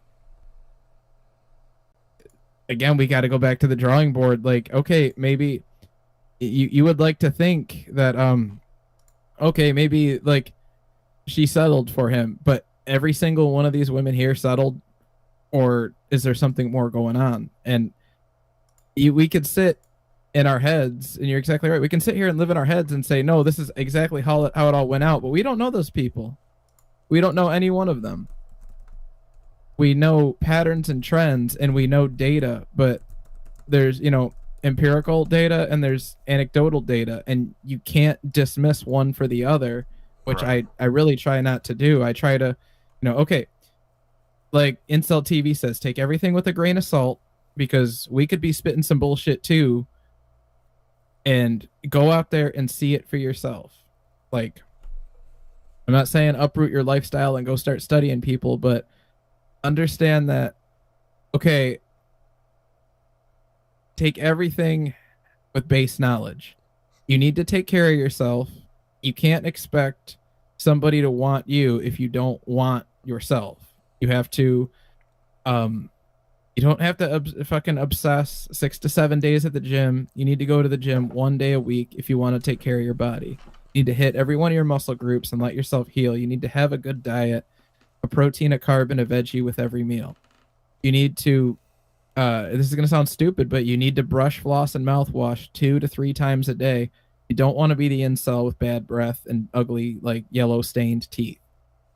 You have to kind of, you have to learn to take care of yourself, because a lot of times what people are going to see, what they look at you, if you're not put together so well, is like, you can't even take care of yourself. What the hell makes you think that like you're going to be able to take care of me? Or as a female, you will provide no value to me of any sort, because you can't even take care of yourself. And that's a more red pill way of looking at it. But I guess what I'm trying to say is, try to show your best side to the world without going super autistic and spurgy about it, about like, oh, I have to this shirt is in style this year, or this kind of fashion now. Just understand that the black pill, we're probably not going to come out of this with relationships or whatever, but that does not mean give up. Find your balance, find your center, and cope the best way you can, and try to have the best life you can while you can. Yeah, that is, And I mean, good to say. My question about like observing reality, observing couples is that if we know the amount of men and like we can distinctly know of how difficult it is for us that okay, these 50, like when major institutions are talking about 51% male singledom in America and then 66% of college students in the UK. So it's like it's more men than not when you're looking at the younger. My question is when we do see couples, that is like a football game is going to select for couples. It's not going to bring like when you go outside, a lot of men that are single, they have no reason to be outside. So that's the thing right. is that even once the incel rates like hit 80% or 90%, you're still gonna only see couples outside, and people who like if you take reality, just reality, you're gonna think there's not a problem, right? Like if we just had reality, like what you said is like don't don't discount anecdotal or the technical evidence. Like both are valuable in their own right. That's the thing, and I don't know. I don't know how a young man like even if the key to success is the social circle. How do you build a social circle as a young man like having nothing? I don't like unless you like keep it in high school. But even in high school, it seems like it's going to be difficult because now if you're like a loser, and it's not like the Breakfast Club, you're gonna go with other losers. It's like you're just gonna stare down at your phone and gonna go into your whatever niche you want to talk about. Like the anime guy will just pay attention to his phone, and they're never gonna get together. I don't think this. Again, I say this. Boomer Boomer solutions do not work for millennial problems, and millennial solutions do not work for Gen Z problems. And the Gen Z problem is for the young men, like it's gonna be tough to get anything, like any social circle going. Like there, like most Gen Z, like don't even have one friend. Thinking Ape Stardust, he talks about us a lot. We've lost the word acquaintance. A lot of people think like this random Discord person is my friend. No, all these are acquaintances. You're not even gonna see this person face to face. And that's what the word Zoomers are really missing is acquaintance. This word like kind of left the the English language, it seems, because oh, I have all this friend. It's like, yeah, how's this friend all the way in Alaska? Like you're really a friend. Like what? Like it's silly to me. It's like a coping. It's really a lot of coping that's going on. Yeah, as a young man, I don't see. And then so okay, as a young man, you have these. What I see commonly is you have these social circles. They may not be so tight knit. They might not be the same quality as the millennials had, or they might not be there at all. So, what's your chances there is to get a romantic relationship? You're gonna have to turn to an online mechanism. I mean, where else do you go? You can't. What do you do? Go cold approach? We all know what that leads to. We all know the Yeah. detriments that. So, you go online, and then more people than ever meeting online. Not online does not equal dating apps, but it's probably going to grow in ways. I mean, people always throw out Tinder, and that tells you like they're not very in tune with reality. Is because Tinder's almost 10 years old, and it's been kind of made infamous. It's still a way people meet, but no, it's like now it's like more TikTok, Instagram is still like you're okay. So you basically what I'm saying is you have to turn to the online, and what does work online? Here's what I see people want to say oofy doofy's law in real life, but what if you can't participate in real life? You have to go online, and online, from I've seen the evidence, in science, there's replication. Replication is very necessary. Like psychology can't replicate half its studies, so it's a very softer science than something like physics, which we can all replicate gravity and Newton's theories. But so okay, people want to say that dating apps are completely bunk, but there's issues with them. I wouldn't say they're completely bunk though. We have to take them in consideration. Like you said, we can't discount the anecdotal or the like the study evidence or the technical analysis or of large numbers. Like both have their validity. So going back to the online sphere, what do we see works the best is these chatfish experiments. Like I've seen it themselves. You know, people post in like the server like this is what works. This is what gets women like riled up, and this is what they'll say. You can say anything to them if you look this specific way. And if you don't, as a young man, like what's the better option? Is to go social circle max or to get your like looks up so you can be that, be closer to that, get better responses. But I don't even think that's possible. I mean, you can only marginally affect your looks. Like plastic surgery are very point issues. Like you can only fix like very specific issues. You can't really change the harmony and nature of your face. So yeah, that's the struggle of a young Gen Z male. Is just there is no like any reference point. There's no like social circle you can fall back on. Yeah, there's some at the football game, but then again, like, are we oversampling for couples? Or are we just looking at is it apex fallacy when we just look outside? There's a lot of there's like more questions than like answers at this point. I don't know. What do you think? This is just where I'm headed to and kind of my understanding of everything. Oh, I got you. It's from what I can tell, if you have to figure out how to get more matches, like, oh, I need to social circle max, so I need to do this, like it's already over. Yes, it is. Um something went wrong somewhere, and you need to figure out what went wrong. Not You might not even be able to fix it, but you owe it to yourself to do figure out what went wrong. From what I can tell, see, I grew up in an abusive household with no friends around. I had two friends when I was very little, when we moved into our house, into our like boomer older neighborhood around a bunch of old people. That, yeah, it was a cool neighborhood. It was quiet, but there were a couple kids around, but they were not my age. They were 5 years older. So and from what I could tell, like friend groups happen based on luck, based on the culture that's ingrained in the society. Like if you're promoting couples having a lot of kids, no matter what neighborhood you move into, there's going to be kids everywhere. And even if they're 1 year old, 2 year olds, 2 year olds older, 1 year older than you, 2 years older than you, um, or even 1 or 2 years younger than you, you're gonna be able to socialize with them. You might learn, okay, this kid's older than me, like he knows a little bit more, like he's going to be a little bit more confident, he's been on the earth longer, I'll be able to learn some things from him, and then I'll have the confidence to teach the kid that's younger than me a couple of things. But nonetheless, we're all hanging out together, and we're all learning like social lessons that you can't learn from reading a book. You can't learn. They're not even like, you can't even write them down. They're like subconsciously Yeah. ingrained into you on what to do in certain social situations. And we, as we saw like the rise of the sexual revolution, women having less kids, women basically short selling the have a bunch of kids lifestyle to go be, uh, middle or lower middle management, or working as a clerk in some corporate office. We saw them sell out a desire for a family for their own desire to do whatever the hell they were gonna, to be the best cashier in a small town and climb the corporate ladder of Target or whatever the fuck. And we saw as the generate we are like you and me, we are the product and the result of all of those decisions to not have of the women to forego a big family for a career as a waitress or a cashier.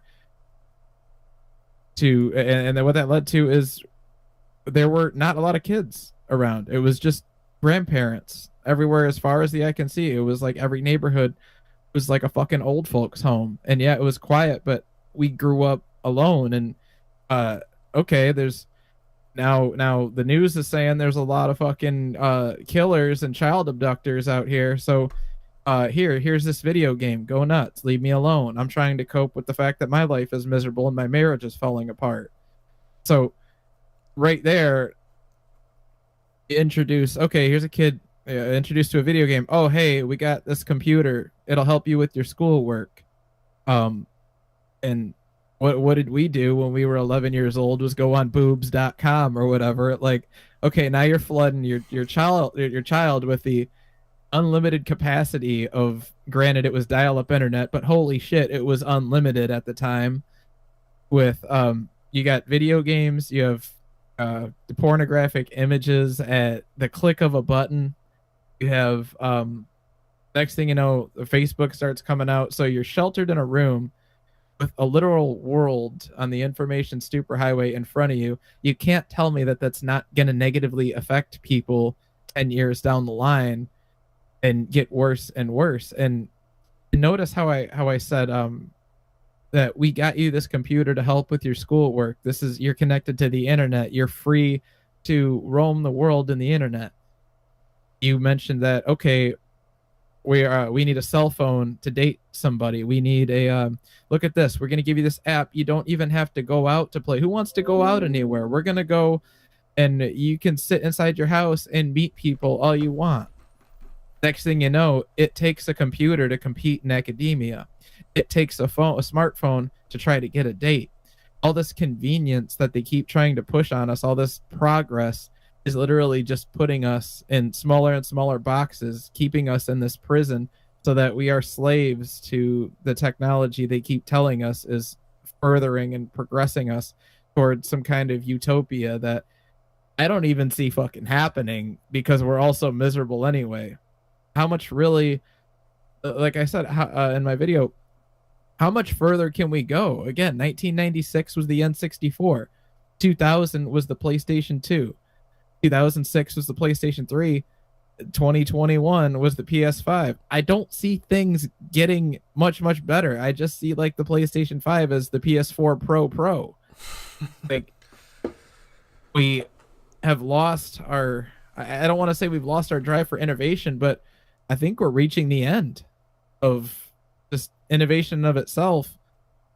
And that's fine and all, but either it's not going to take off past a certain point, or it's going to start, like, they're going to make things seem more convenient by introducing new forms of technology that aren't as innovative, but almost like an infomercial, how they're always trying to sell you like weird shit that makes your life seem more convenient, but they're just going to find new ways to imprison us with what they call progress in technology. Yeah, that's the new And religion, is progress of technology. But I'm seeing that we're starting to hit kind of plateaus in it, like we talked about, is that we hit the low hanging fruit, and now we're hitting, like, it's kind of redundant now. Like you talked about the PS5, it's the same way. But what's interesting is the Xboxes and the PS5s are always sold out. They're extremely hard to get. There's bots competing for them. There's all these sellers, and these supply chain issues. And there's a thinker on collapse and, you know, society and how it works, called John Michael Greer, and what he talks about is that what happens is the first stage is when we get super complex, is that's hard to maintain and constantly upgrade of a society, and that with more complexity is eventually it unravels. We hit a point where things start less and less complex. And I wonder, with this incel issue, with everything what's going on right now, I'm seeing the signs, really, the supply chain issues, the lack of truck drivers. Again, we looked up there was a user in our Discord group, we looked up the stats on the pandemic, and 2% of all male labor left during the pandemic has never come back. That's actually a lot of people. If the labor force is 180 million and 3%, that's a good chunk of men, and I bet you that's young men dropping out, because what's the point of working a fast food job or a manual labor job or these hard jobs that really require relationships, like with a woman, to keep you going? That's what it required in the past, is my kids and my wife. That's why these guys did in the past. How will these guys keep going? And I think that's what's affecting the supply chain finally, and that's not really being talked about. They find other reasons.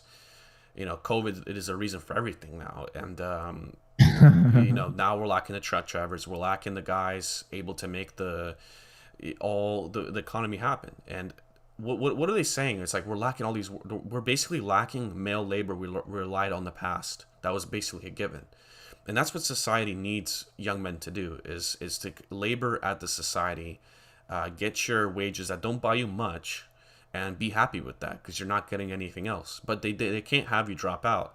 So for the men that do drop out, I kind of see them as that's like a silent rebellion. That is they're not going overthrowing the government, but and I'm not saying that they should. I'm saying that by each one of these guys dropping out, they are kind of having the incel issue show as a consequence in real life. Like we can ignore the problems in society, but we can never ignore the consequence. The consequences will be empty shelves, prices of everything going up. I mean, the consoles have been out for more than a year now, and it's impossible to get stuff like this. So how are people gonna cope with this reality? It seems that this situation will bite back, even though some people don't want to believe that it is. It's starting to, it's small, and you have to pay attention to it. But sometimes it'll go in front of your face. You'll say that I can't buy anything with this money. So what's the point? What's the point of ever increasing money, anyways? So that I think that's what we're facing. I have friends all over different industries. Like I have a friend that's in the longshore, or basically the business of getting cargo ships unloaded in Long Beach, and he says, it is a crisis there. It is we can't do this fast enough. We don't have the labor, and I can see why. Why as a young man would you go when you're an incel and work so hard when you're getting a rotten deal compared to what boomers got.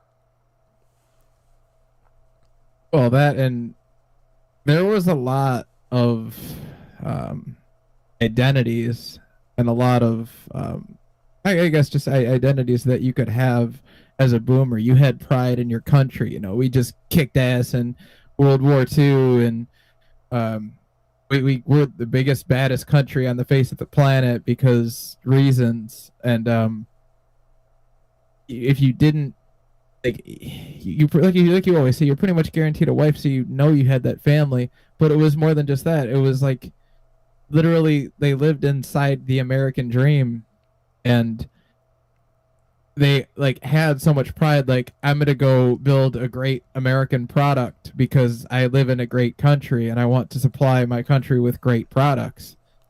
Now, like, I'm not saying people need to go out and do that because we can get a bunch of cheaper shit, from overseas and whatever.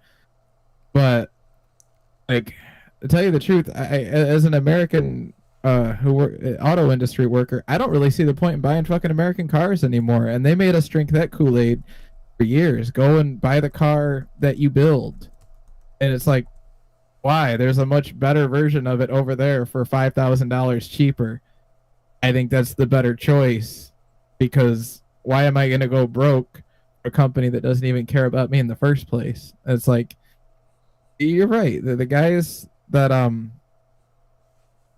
are not going back to work, like that is a huge, not only that 2% is a huge chunk of the male population, it's that where is the male population always been compressed to in the job market? The harder work, the mechanics, the linemen, the electricians, the boiler makers, the sewage maintenance workers. Like, we see all that, and if they're the ones dropping out, like, I'm seeing hiring signs everywhere in places that I never thought I would see hiring. My local car dealership is looking for, all kinds of mechanics of every skill level, and they're so backed up that, I had to have something done on my car, and it took them, I dropped it off Monday. I just got it back today.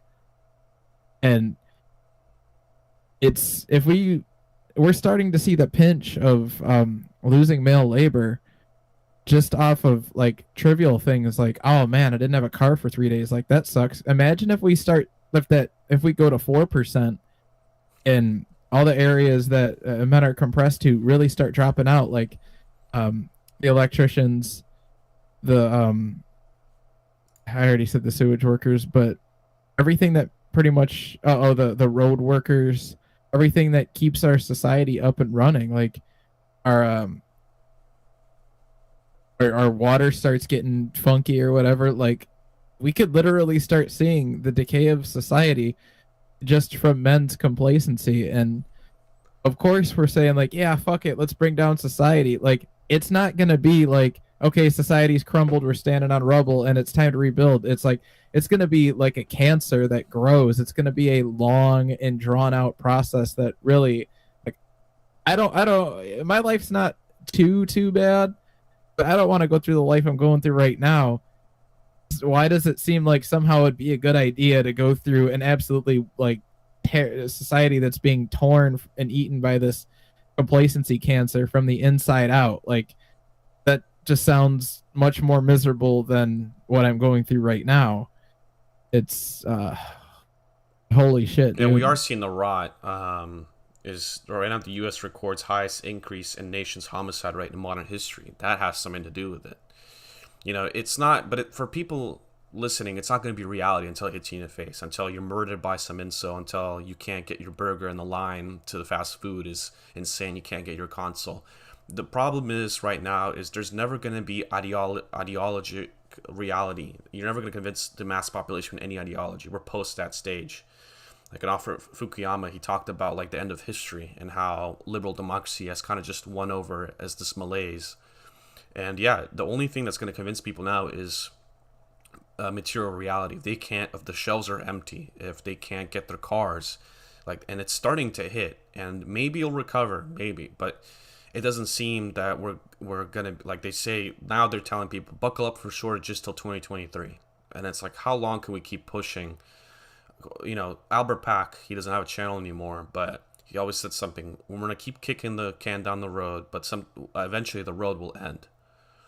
And there is a definitive end to this. There's no human paradigm that lasted forever, and this current reality, it's gonna have its end too. We just don't know when. Maybe it's in our lifetimes, or maybe it's outside of our lifetimes. Maybe this will continue for like, till we hit the deathbed. But we're starting to see the signs of a deeply disturbed society, and especially in the male labor thing. I've seen the for hire signs, and look, young women are not going to be rushing in to like hold this up. Why would a young woman also go work at a drive-thru? I've seen them, but it's strange. Now they have OnlyFans. Now they have guys completely simping out with thousands of dollars. They have all of these social safety net, and hell, if she's a loser, she doesn't have to work. She just gets a guy anyways. Like you said, a woman can fail down and be brought up like a lifesaver perk from, like, if you die too many times. It's just like that. Yeah, she'll just pop out a kid, and she'll have just the same status. I'm a mother, and she'll have the same status as an incel who's a doctor or a lawyer, if not more status. Let's be real. So that's the Oh thing. yeah. People are not gonna be, as a whole, are not gonna be rushing in to fill this stuff. I think what they'll eventually do is they'll paper over with immigration, because third world immigrants will be the ones to come in and brush all this aside. There is no labor unity in America. You can see that working at a former like super union place. There's no camaraderie. There's complete lack of it. The incel issue cuts into that too. You can't, I don't think you can really outspend this incel issue for most men. It doesn't matter if I double your income tomorrow. There would still be issues ongoing. So yeah, we are seeing the rot. That's what I think. People can argue, but in my area, I'm seeing the rot. I'm seeing the crime. I'm seeing every catalytic converter being swiped away. And Oh. yeah, so I'm How's that for California's climate laws? yeah, exactly. Yeah, and yeah, they'll tell you, with this climate stuff, they'll tell you, look, you got to simmer down. You got to eat these bug meats. You gotta stop polluting. You got to get that EV. And to me, it's like, well, I'm not gonna have the kids.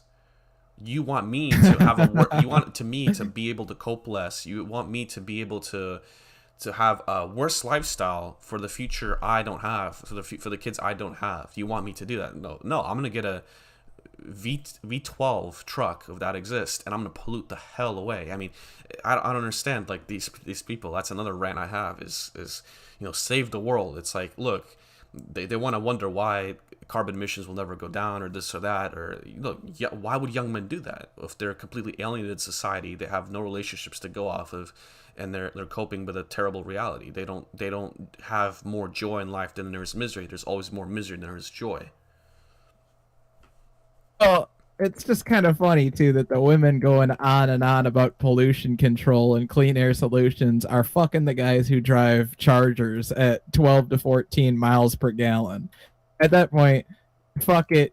Give me a coal powered F-450. Let's burn the fucking ozone Yeah, down. let's do it. But I'll tell you what, one thing that I mentioned in a video I made a while ago, it was like one of my first four. It was called like the cause and cure of inceldom. I was like, uh, if we kept technology to about like 1950 to 1960 range and kind of like the Amish do it just fine, that might be the only thing to save society. I kind of came up with a solution so crazy it just might fucking work. Like, you know how the left is always pushing it's we need to, like you said, we need to cut back, we need to cut back for climate change. Don't mind China and India, they're just fine, but like we need to cut back for it.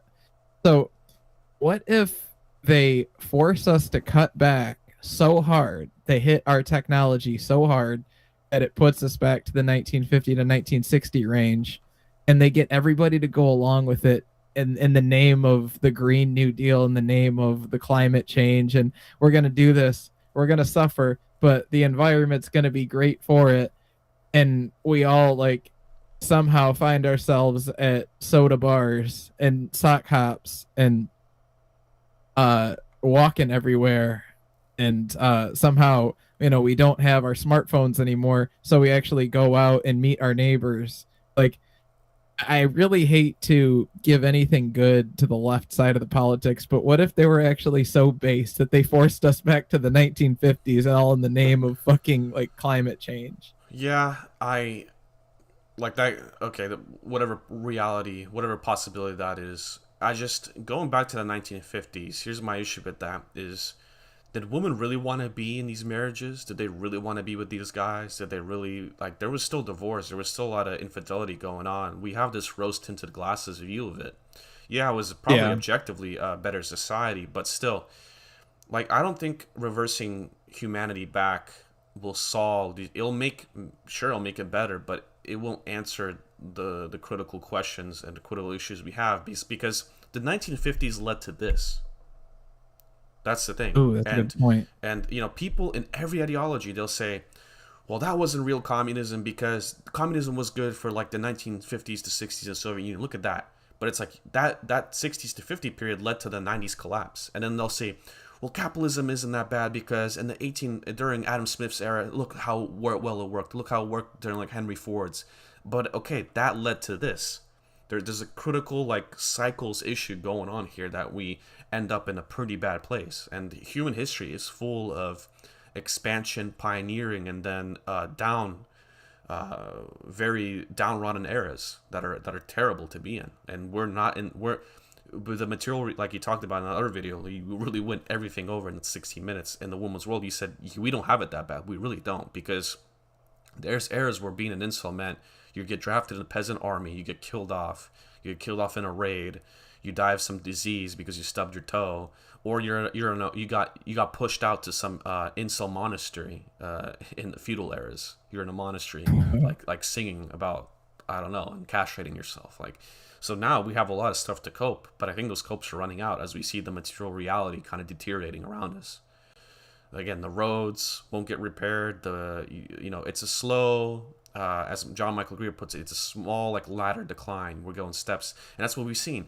Your dad was able, with your current job, was able to support a wife and two kids and a full household like a Homer Simpson, and now that's completely impossible.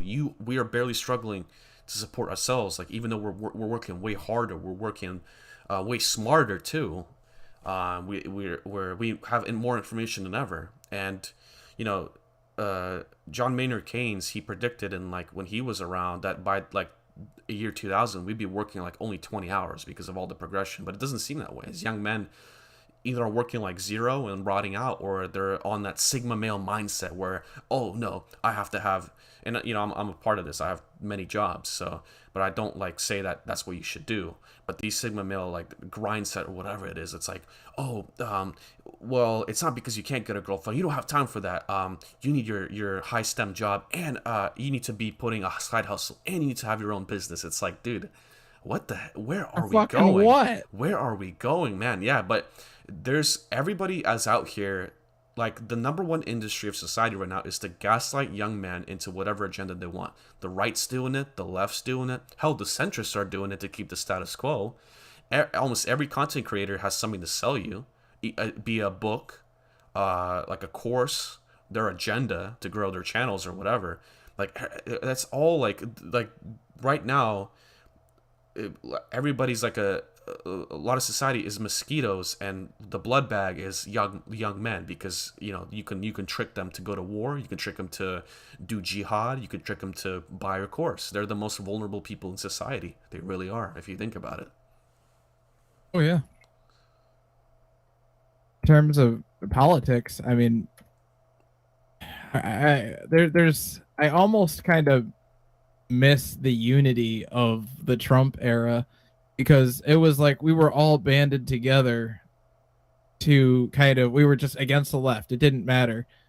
But come to find out at the end of the Trump era that both the left and the right, regardless of where you stand, if you're on the left, if you're on the right, neither of these sides are on your side. Yeah. The left isn't with you, they're against the right. The right is not with you, they're against the left. Whether or not you or I lose, the little guy, they still win. Right. I don't care. I don't care who the fuck that you vote into power, you don't vote into power. Every one of them that was even able to stand in front of a TV and say vote for me has money, power, status, and wealth beyond anything that I will ever see. So that's kind of a thing that I did with my life. Is I used to really follow politics, and I just see it all as a giant cope. It's a Like, giant cope, yeah. I see, like, oh, we got to put this guy in. It doesn't matter. He's just gonna get rich. Like, Yeah. who the fuck cares? It's like everybody the same way. I think the thing. I'm sorry. I know you want to say something. I'm just gonna say this last thing. The thing that really breaks my heart is I watched the right turn into the left. So same way, in the sense that all the left did was go, cry, cry, cry, orange man bad, and all the right's doing is things are hard because of Biden, cry, cry, cry, Yeah. it's all because of Biden. And it's like, it might be, but you guys are like doing the same exact fucking thing, and it's driving me nuts.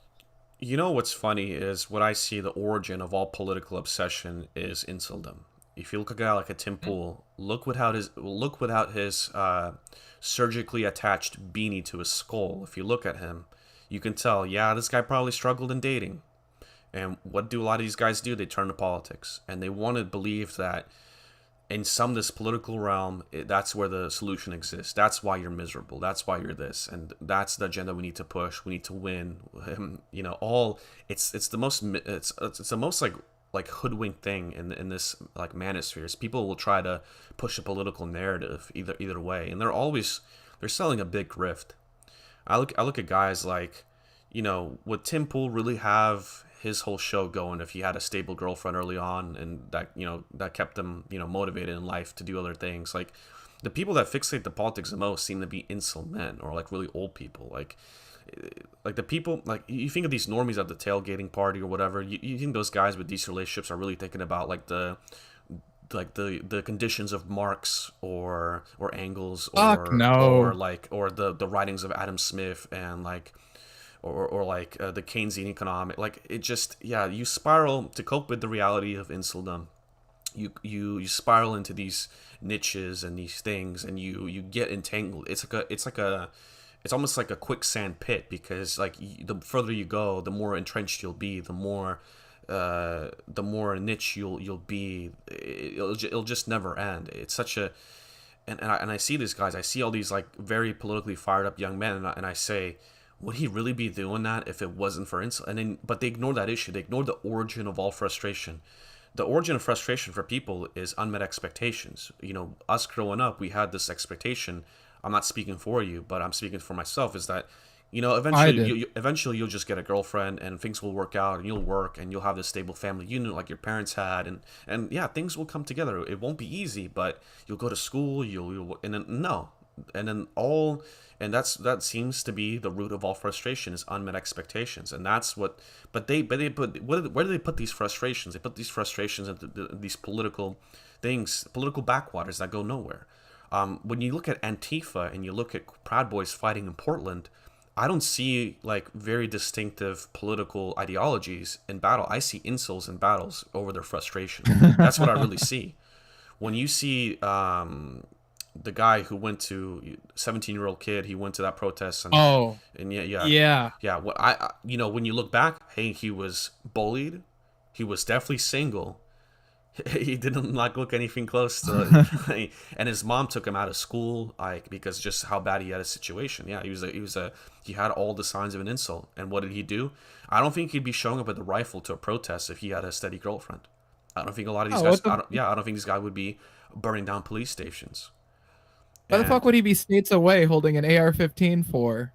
Like, yeah, if exactly. he had anything to come home to. No, his fucking girl or his wife would have been like, Yeah, "No, you're not no, you're going not down going. there. You're Like gonna get shot." there's even a woman who made a video, and it's like women are supposed to fuck the frustration out of like the hate out of men, and it's like yeah, that's clearly not happening. Duh, that's clearly not, and it's not gonna happen. These women, they're not gonna like suddenly like come down and start dating like all these uh below their expectations. They're not gonna. They don't have to. There's no forcing mechanism.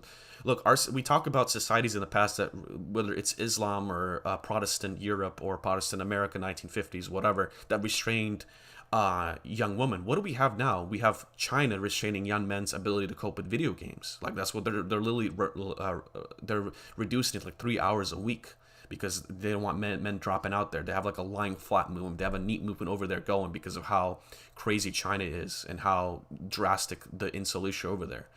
And then you go to here in the UK, they have a fuel shortage. You don't have enough lorry drivers. Lorry drivers are all going to be single men from Eastern Europe. Not all of them single, but still, it's male labor.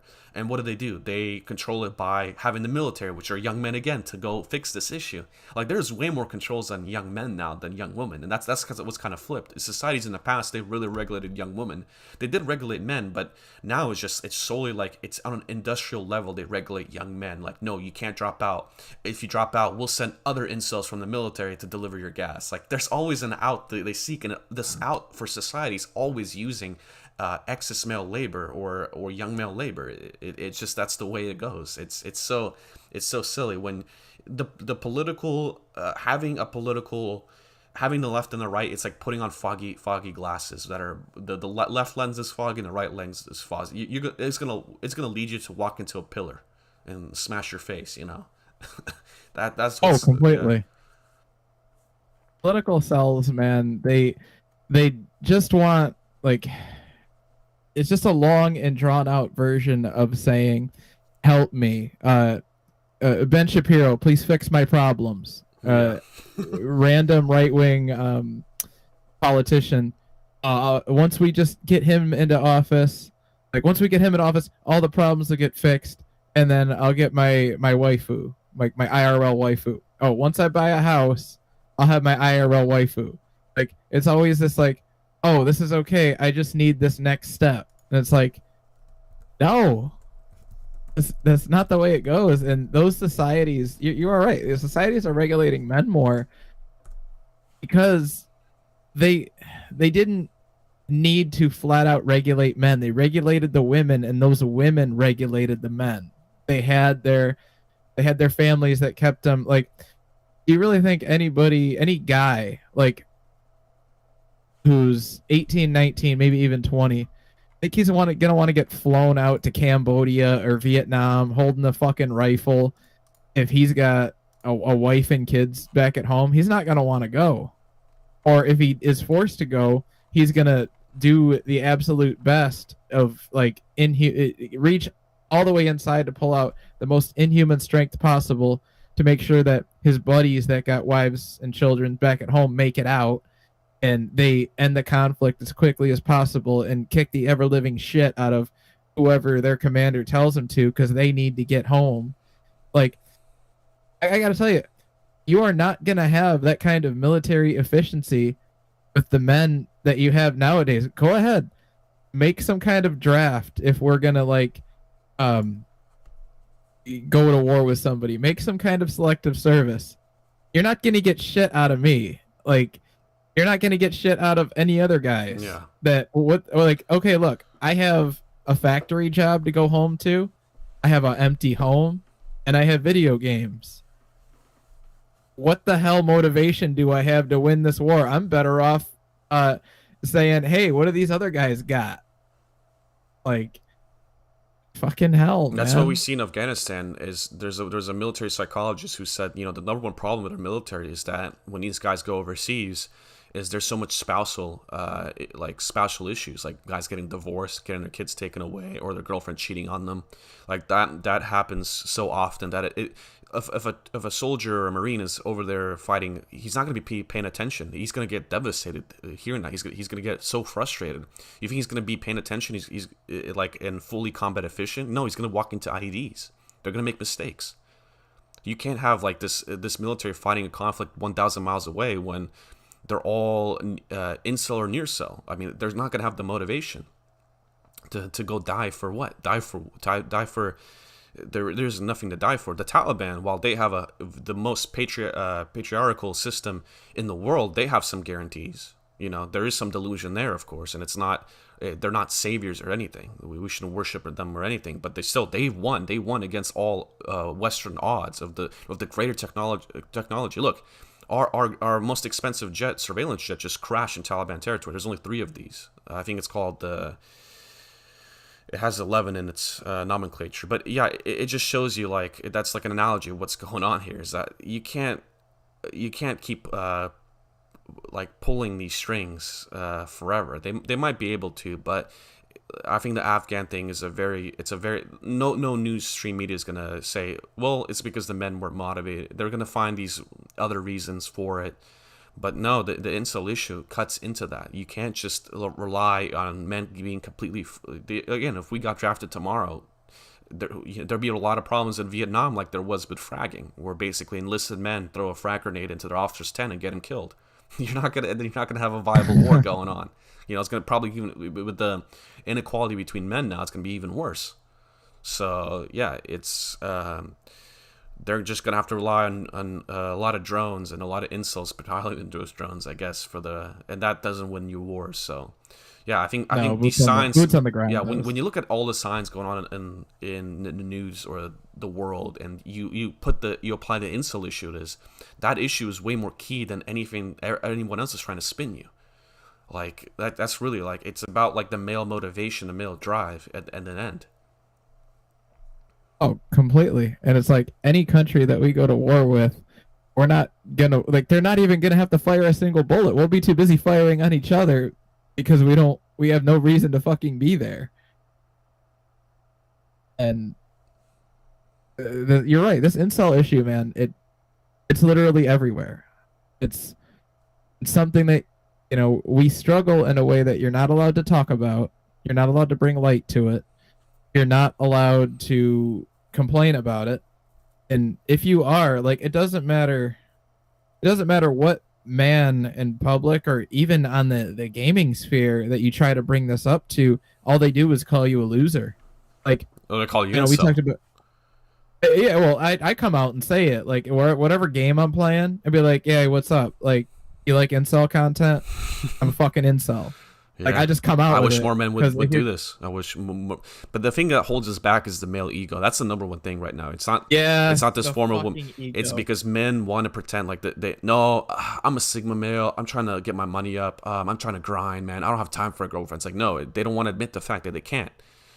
It's like someone said on our Discord, his name's Luis, he said, if we like bring one of these guys in and like test like their DNA like on their scrotal sac and say, hey, you've never touched a woman, like we have the DNA evidence, it'd be like, man, fuck you, I'm with bitches every day. Like it'd just be like that. Like the male ego is so fucking strong, and that's what prevents. That's why men can never unify under one like thing just for being men rights activists or anything. There's always going to be hierarchies, and there's going to be guys that don't want to admit to being in the real what they really are.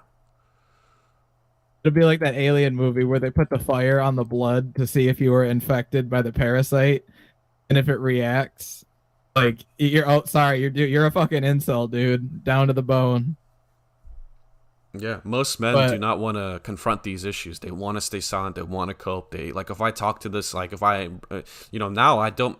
There's no reason for me. I don't use. You don't want to use insult and black pill as terminologies because insult right now in the media, it's the same word as like terrorist or rapist. You cannot like you can't come and like make those words like we're gonna have to find something better. But I basically describe it this. Hey, look, this is the situation and this is the situation I am, and then some people come out, they say, hey, but that's rare. What most men do is like they really stay quiet or they deny it. They say, oh, like they'll cope with so many ways, like have you tried like the most simplest things, like go to party, like we don't have to even discuss it, or they just get quiet and they try to like avoid even talking about it. They want to change the subject, especially with a lot of my friends. They want to like, if I tell them about this, they want to send me like an article about the new graphics cards coming out. It's like, dude, this is why your life is bad.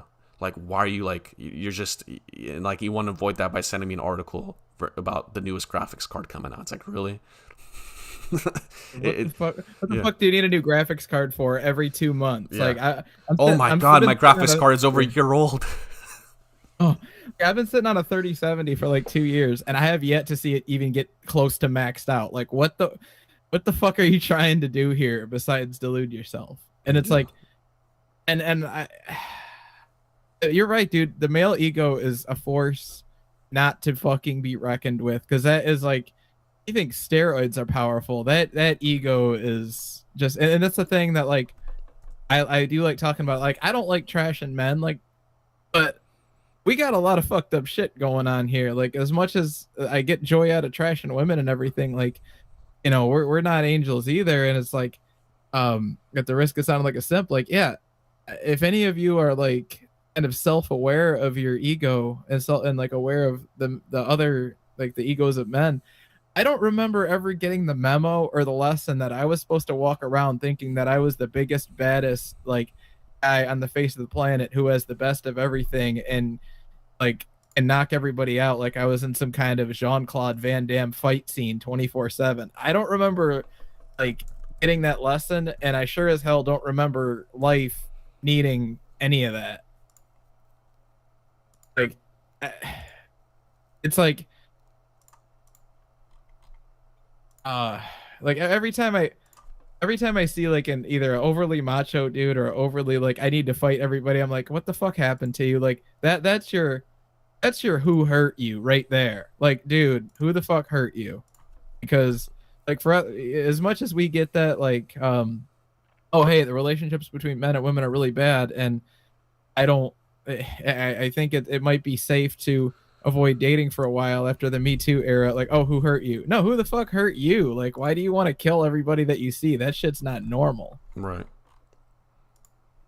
And yeah, to be truly blackpilled, you can't just be blackpilled about the female gender. It's because like you have to be also blackpilled about the male gender. It's the blackpill isn't just about romance. It's about all human interactions, about all human social interactions. That's what really, if you break it down to the most basic level, and that's what you talk about. Like you talked about that, like there's a woman's world and there's a ton of men willing to protect it at all cost, even to their own detriment. That's what you talked about in that video.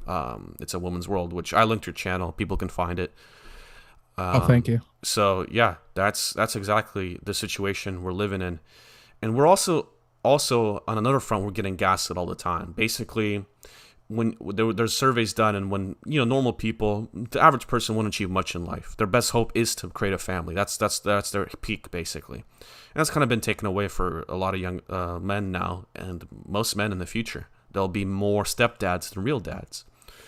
But when they interview people and they say, what's the best thing in life? They say, it's sex and romance. And then that's all they talk about too. They talk about my kids and my wife when you ask them like at a work meeting, like if somebody's introducing. I have this many kids. I have a husband or wife and this and that. But then when you have this issue, when you don't have that, they tell you, don't worry about it. That's not the most important thing in life. Go self-improve. Work on yourself. It's just, and you see this all over Reddit. The biggest subreddit for inceldom is r/dating, because now it's getting so bad, the situation. So many men figuring it out, especially with COVID. Now they say no incel or black pill terminology, but it just comes out other ways. There's frustrated men, and they're calling out, hey, isn't it funny that men on this forum always have to find millions of ways to improve and constantly improve and like run this treadmill, while women actually don't have to do anything. Like that's what it is on this forum. They never have, like, a woman never asks, like, what can I do to attract more men? No, I'm attracting too many men. How do I sort them? That's the issue for women now. So yeah, it's the gaslighting. It's the gaslighting in the real world that tell you, you really don't have that issue. It's all in your head. Go improve. Go work on yourself. And it's like, dude, I've worked on myself for 10 years.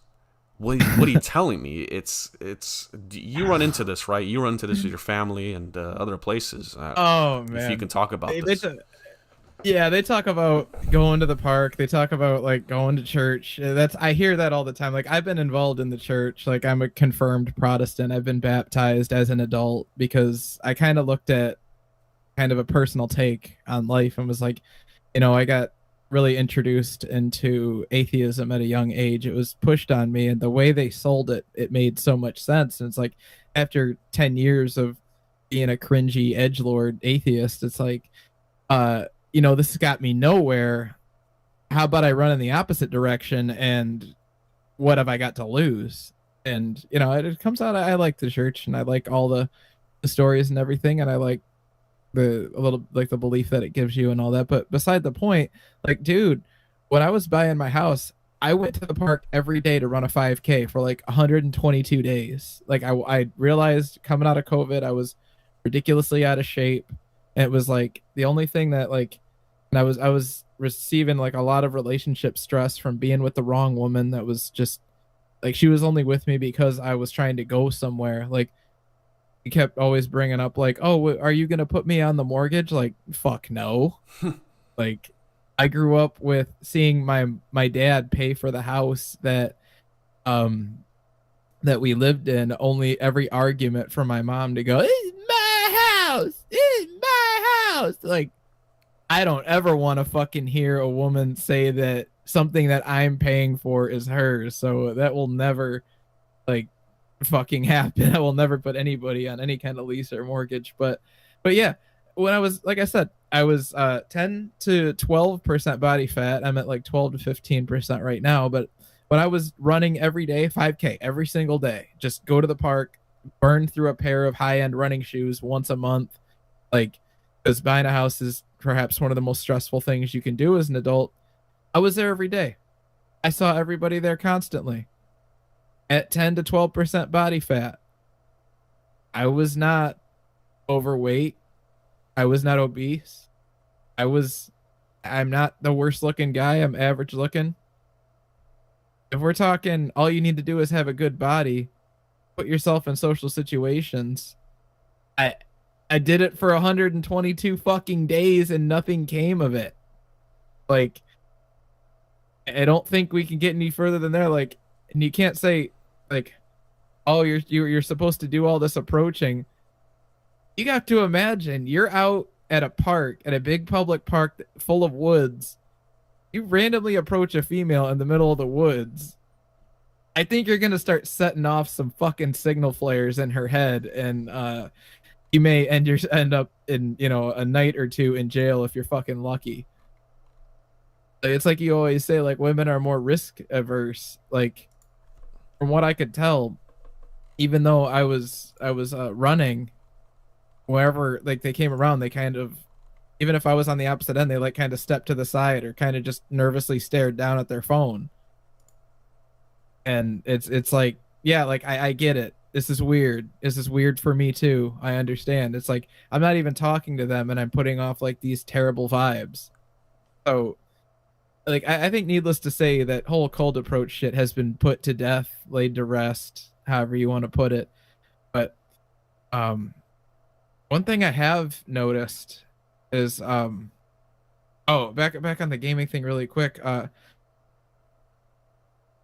I noticed that even in gaming spheres, so okay, I'm a PC gamer, that's kind of an incel thing. Like a lot of incels game on PC if they're gonna game. And I'll get into a chat one time, whether it be like Fortnite or GTA, and like I actually tried this. I was like, yeah, like I make incel content, and everyone, like literally everyone, I got like spammed. Like all of a sudden, everyone turned into a hacker, like fucking DDoSed me, set my internet connection off, and blew me the fuck out of the sky, like repeatedly. And all I got was like hate messages. It was like, oh, you're just fucking lame. You just can't get late. And it's like, But these I guys who are just, probably incel themselves too. I know. And I'm like, this is like the incel sphere. Like the GTA Online on the PC that does not play cross platform. Like, this is like the place everybody, like, incels go is gaming, PC gaming, and fucking, like, wow. It's like, it honestly, it does my head in and it breaks my heart to see, like, all the fighting going on and all the bad attitudes and all the aggression in, like, the Mamoon network or the incel spheres, because we're fucking targeted by literally everyone in life. Why are we busy fighting each other? Yeah. It's just like the middle class and or the upper middle class and the middle class. Like they're constantly at war with each other. The upper middle class trying to stop the middle class from getting up, when in reality, the upper middle class is never going to achieve the upper echelons of that high society. We're just constantly divided and taught to fight against each other through the haves and the have-nots, and we don't see the bigger enemy going on. I don't know who that enemy is, but somebody's fucking pulling the strings somewhere, and there's a reason we're all so divided. I mean, I want to say that I've noticed this personally. If you are incel, if you don't have if you don't have a social circle, if you don't have a girlfriend or whatever, and you just kind of go about your life and you navigate the world, it's almost like you live in another dimension. Like nothing that anybody talks about, like you can't relate to it. Everyone's like, "Oh, did you see this on politics or on TV?" Like, "No, I didn't." Or, "This is what's going on now." I don't know what you mean. I can't relate. It's like, um, this is gonna happen. Our taxes are gonna go up. Why are you paying attention to politics? What the hell is going on? It's just like, it's it's almost like you see everything from an outsider's point of view, and it's like, is this a fucking simulation or what? Like, why does everything keep, like, is somebody dialing up the pain like knob on my life video game right now just to see how like gonna cope with it? No, the simulation thing, that's what I think of. Like, because reality is so crazy now, and like, the things you expect to happen don't. Like the if you use like logic, like the market or anything or what's going on, things just keep going to such a crazy extent that this simulation thing, I'm kind of getting aboard that train, man, because things just seem really weird, and it's like, how can people really ignore what's going on? How can these guys that are incel be attacking you for being incel and calling this shit? It's like, yeah, it makes very little sense. It's very hard to make sense of the world, for sure. I do understand. Like that's what I've been. The more I live, the more I think it's a simulation, because I mean, the NPCs of video games 10 years ago seem more alive than people today. The most common person you Yeah. see. Yeah, so Yeah. Like, oh, holy shit, dude. And you study the black pill long enough and all the pills and all the pill theories, and you start to you try to put together, like, okay, here's everything that's gonna be. And I gotta tell you, um, I went to a wedding a couple weekends back. It was one of my cousins, and I noticed some shit there that, again, I can't explain. So there was the obvious, like, there was all the bridesmaids, and there was like the chunky bridesmaid that still was like hotter than any like girl I had ever had in my life. But I was just like, kind of staring at her like, holy shit, like, I don't even care that she's chunky. Look at that face. Like, look at those fucking genetics. Like, I'm like autistically, like, trying not to get caught staring, but I'm like analyzing, like, oh my God, like, it's like, what the hell would I even say to a woman like that? Is like, if she even gave me a chance, you know, what would probably come out of my mouth is like, yeah, you know, I'm gonna have to pass on this because I'm gonna fall in love with you, and I'm just gonna be putty in your hands, and you're just gonna be able to manipulate me 6 ways from Sunday. I'm already halfway there now by looking at you, like, and then you think like, wow, that must be like, she must have like a fucking Chad boyfriend. I saw her boyfriend, man. He was a like 5'8" bald like guy with glasses, and I'm just like, if I had a cartoon sound effect of like stopping in fucking dead motion, like, what the fuck?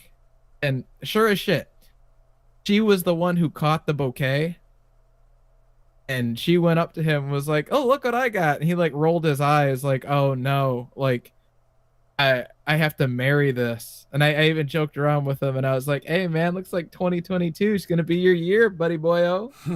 And he just kind of laughed and like rolled his eyes. And I'm not like saying any guy should want to get married because we know it's just stacked against us. But it's like, how is a guy like you, shorter than me, bald, with glasses, get this woman that is the uglier one of her friends, but hotter than anything I've ever fucking been with, who is excited about catching the bouquet and comes up to you and like, it's just like, oh fuck, I have to marry this. It's like, I swear to like that was like, am I in a simulation that's just smacking me in the face with a fucking sausage right now? Like, I feel like I'm getting beat over the head with shit that doesn't make any sense. And to make matters even worse, to go like, again, there's a lot of truths in the black pill. We know there's a lot of truths in the black pill, but my cousins are, both overweight, and yeah, she was kind of like, she wasn't like ridiculously obese, but she was a little overweight, the one that was marrying my cousin, and she was not the ugliest ones out of all the bridesmaids, and she's marrying my cousin who is on the obese side, that lives with his mom and doesn't have a job. What the fuck is going on here, Yeah. man? Yeah, I see this a lot Like, too. Like my friend that has the most success is actually he's having his third kid with a third different woman, but he lives with his mom now. He just completed his bachelor's at 31. Like, yeah, there's things that will stick out to you, and it's like they're there to kind of like piss you off. And that's the thing. If that's why you do take the black pill with a grain of salt. Like it is, you can't use that frame of reference to frame every situation. There's going to be things that stick out, and like I talked about, is the source of all frustration is unmet expectations. So what happens is guys in this sphere, they think, oh, being a nice guy, working hard, getting good grades, and I'll eventually get a girlfriend, and that doesn't happen. So they turn to the black pill and they're like, okay, well, this needs to happen, and then that doesn't happen, and they have things that contradict that view. So yeah, you really, that's why like broad ideologies don't really work out, because everybody's experience is a little bit different. I mean, everybody has their nuance. All dichotomies seem to be false dichotomies. Reality seems to be a shade of grays. But again, what it takes to succeed in this world, there's like a set standard for that stuff, and there's objective like things that if you have them, will make it easier for you, and if you don't, will make it much harder. That's the thing. I don't think we can recreate those situations those guys are living. It's a product of everything going back to your childhood, like we talked about in our last Incelmatics stream with Low to the Low. Like that stuff has to start super young. You cannot like fall off the wagon any time. Like you cannot end up like this depressed guy that's like dropping out of society and think you can recover and like rebuild yourself. That's like it's the endless treadmill of self improvement. That's what it like. You're gonna self improve to death, while people that don't do that at all will get ahead, and you'll see that, and that will lead to, again, more and more frustration. that, I see the same thing you're that seeing. cut, Yeah. yeah, that cuts deep, dude. Like when you see shit that doesn't make any sense like that, and it's like, but what about all the shit that I had to eat? What about all the dealing with everybody's, absolute mockery of good manners toward me that I just kept seeing with a smile and kept going and being in pain and stay going on the hardest jobs and the most amount of sacrifices and the most amount of cutbacks. And it's like it just hurts because it's like damn it, I don't. It's hard to imagine that this was all done in vain. That I don't know if it was my own ego or saying that I can't fail because I won't get anywhere. When in reality, maybe I should have failed and I might have got somewhere. I don't know. I'll never know. But it's like as much as I want to give up, something inside me won't let me. It's like I can't let myself down. But um there are, for every like black pill truth that isn't true, there's some shit, some predictions and some wild stuff that it's like use the black pill to make predictions and use the black pill to not let things surprise you, like, oh, that makes sense because here are the reasons behind it, based on like let the black pill kind of show you that the direction that society is going. I like to imagine that you should probably keep the black pill in the macro scale rather than the micro. Yes, it is a micro. It is a macro look of it. Yeah, that's very smart, very high IQ to point that Oh, out. Yeah, thank you. yeah, I think that that's the safest option because you remember that trailer trash single mom I told you about earlier with she got the three kids and she got the guy off at Tinder that she was going to buy a house together. That of course you know that ended up failing, but funny enough, she found out that that guy was fucking his best friend who's a guy, and it's like, and it came out of her mouth and she was like, why does a tall like 6 foot plus guy with a six pack, like why did he feel the need to like do gay shit with his friend? And it's like, hmm, yeah, I wonder why men are turning like they're basically turning themselves prison gay in a society where it takes you have to buy a house 3 weeks in a relationship to have a to have a relationship with a fucking single mom. Like, there might just be something about shit going to hell. yeah, Fucking strange world, dude. yeah. It's a strange world, and it's even stranger trying to navigate it. It's very difficult. That's why I think religions exist for the most part, because in order to people want a broad religious narrative or political narrative because they don't have the cognitive capacity to accept like a multipolar, multidimensional world. That drives, if you try to think about and calculate every situation, it's going to drive you nuts. So people try to have this one mindset about life. Are they going to be black pill, red pill, blue pill, or are they going to be Republican, Democrat, liberal left, far right, whatever? And it's comfy. It's comfy being in that and thinking you're the good guys and you're in the right ideology and you know everything. While these normies, they don't know anything. It's a comfy place to be.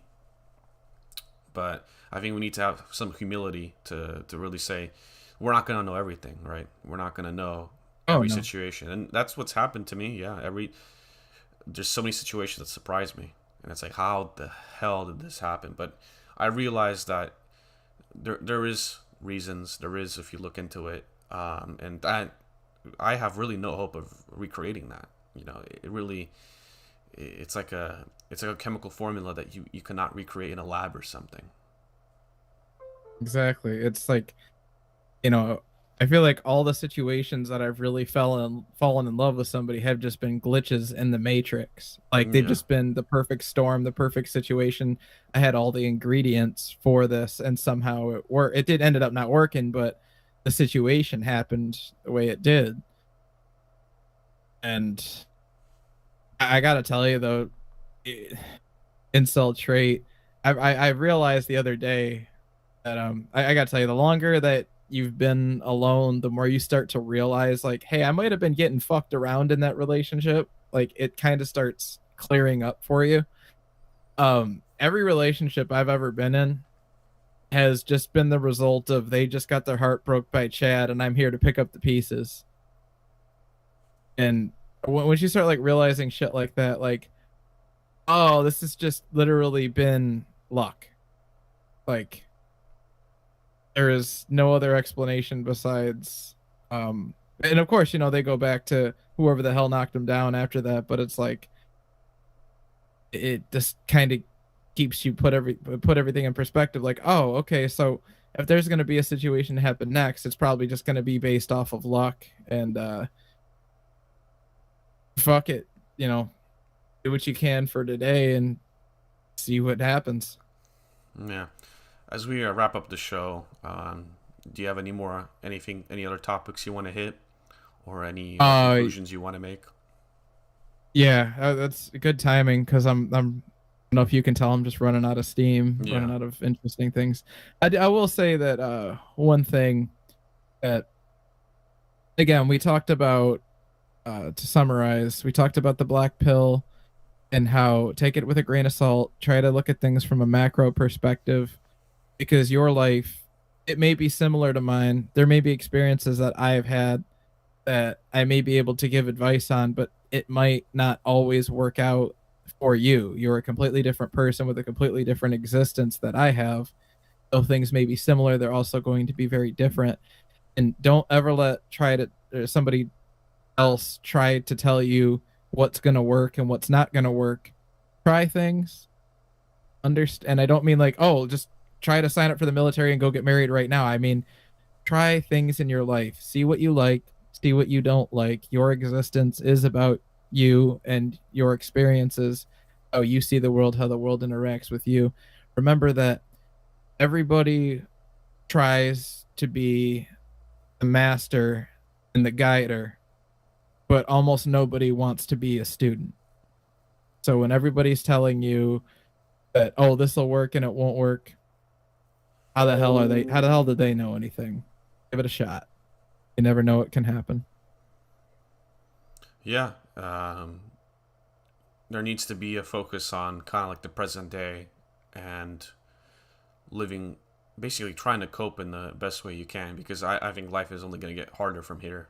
There, like the age of like readable abundance is, it seems to be teetering on the edge of ending, and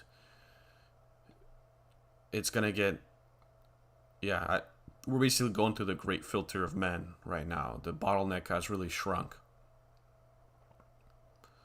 So yeah, Yes, I yeah. do think it is healthy to take a break from all these fears and not to like get too entangled into the discord, and not to be so entrenched in ideology basically, and to forget to, because yeah, there's few ways to make yourself happy, but there's a lot of ways to make yourself more miserable. Oh, There's a agreed. lot more ways, your situation currently, people don't think, but it can get a lot worse. It can get a lot worse, trust me. Oh, yeah. Yeah. Just like you said, enjoy what you have today. Yeah. You never know when it might be taken from you. Yeah, I want to thank you for coming on the show, and I do recommend everyone checking out your channel, especially your last video. Very gold standard stuff. Oh, So, I thank you for having me, and I'm sorry that I had to keep putting you on the back burner, and but I am glad that I finally oh no, I'm had glad. the sked. Probably, I mean, things kind of worked out for the best because we have more to talk about, and you released a good video that was like, that's like half the conversation was about it. So it worked out in the end for the best. Is that we have almost a 3 hour stream, but with very good stuff to listen to, and a lot of topics we hit that most streams we actually don't. So yeah, it was great talking to you. I think there was great synergy there. I was able to bounce ideas off your head, and you bounced those right back. So yeah, I'm glad. I'm really glad this show happened. Thank you Oh so yeah, it was a much. wonderful time, man. Hey, take care first. I'll Yep. see you soon. Take care, GingerCEL. Thank you. Bye.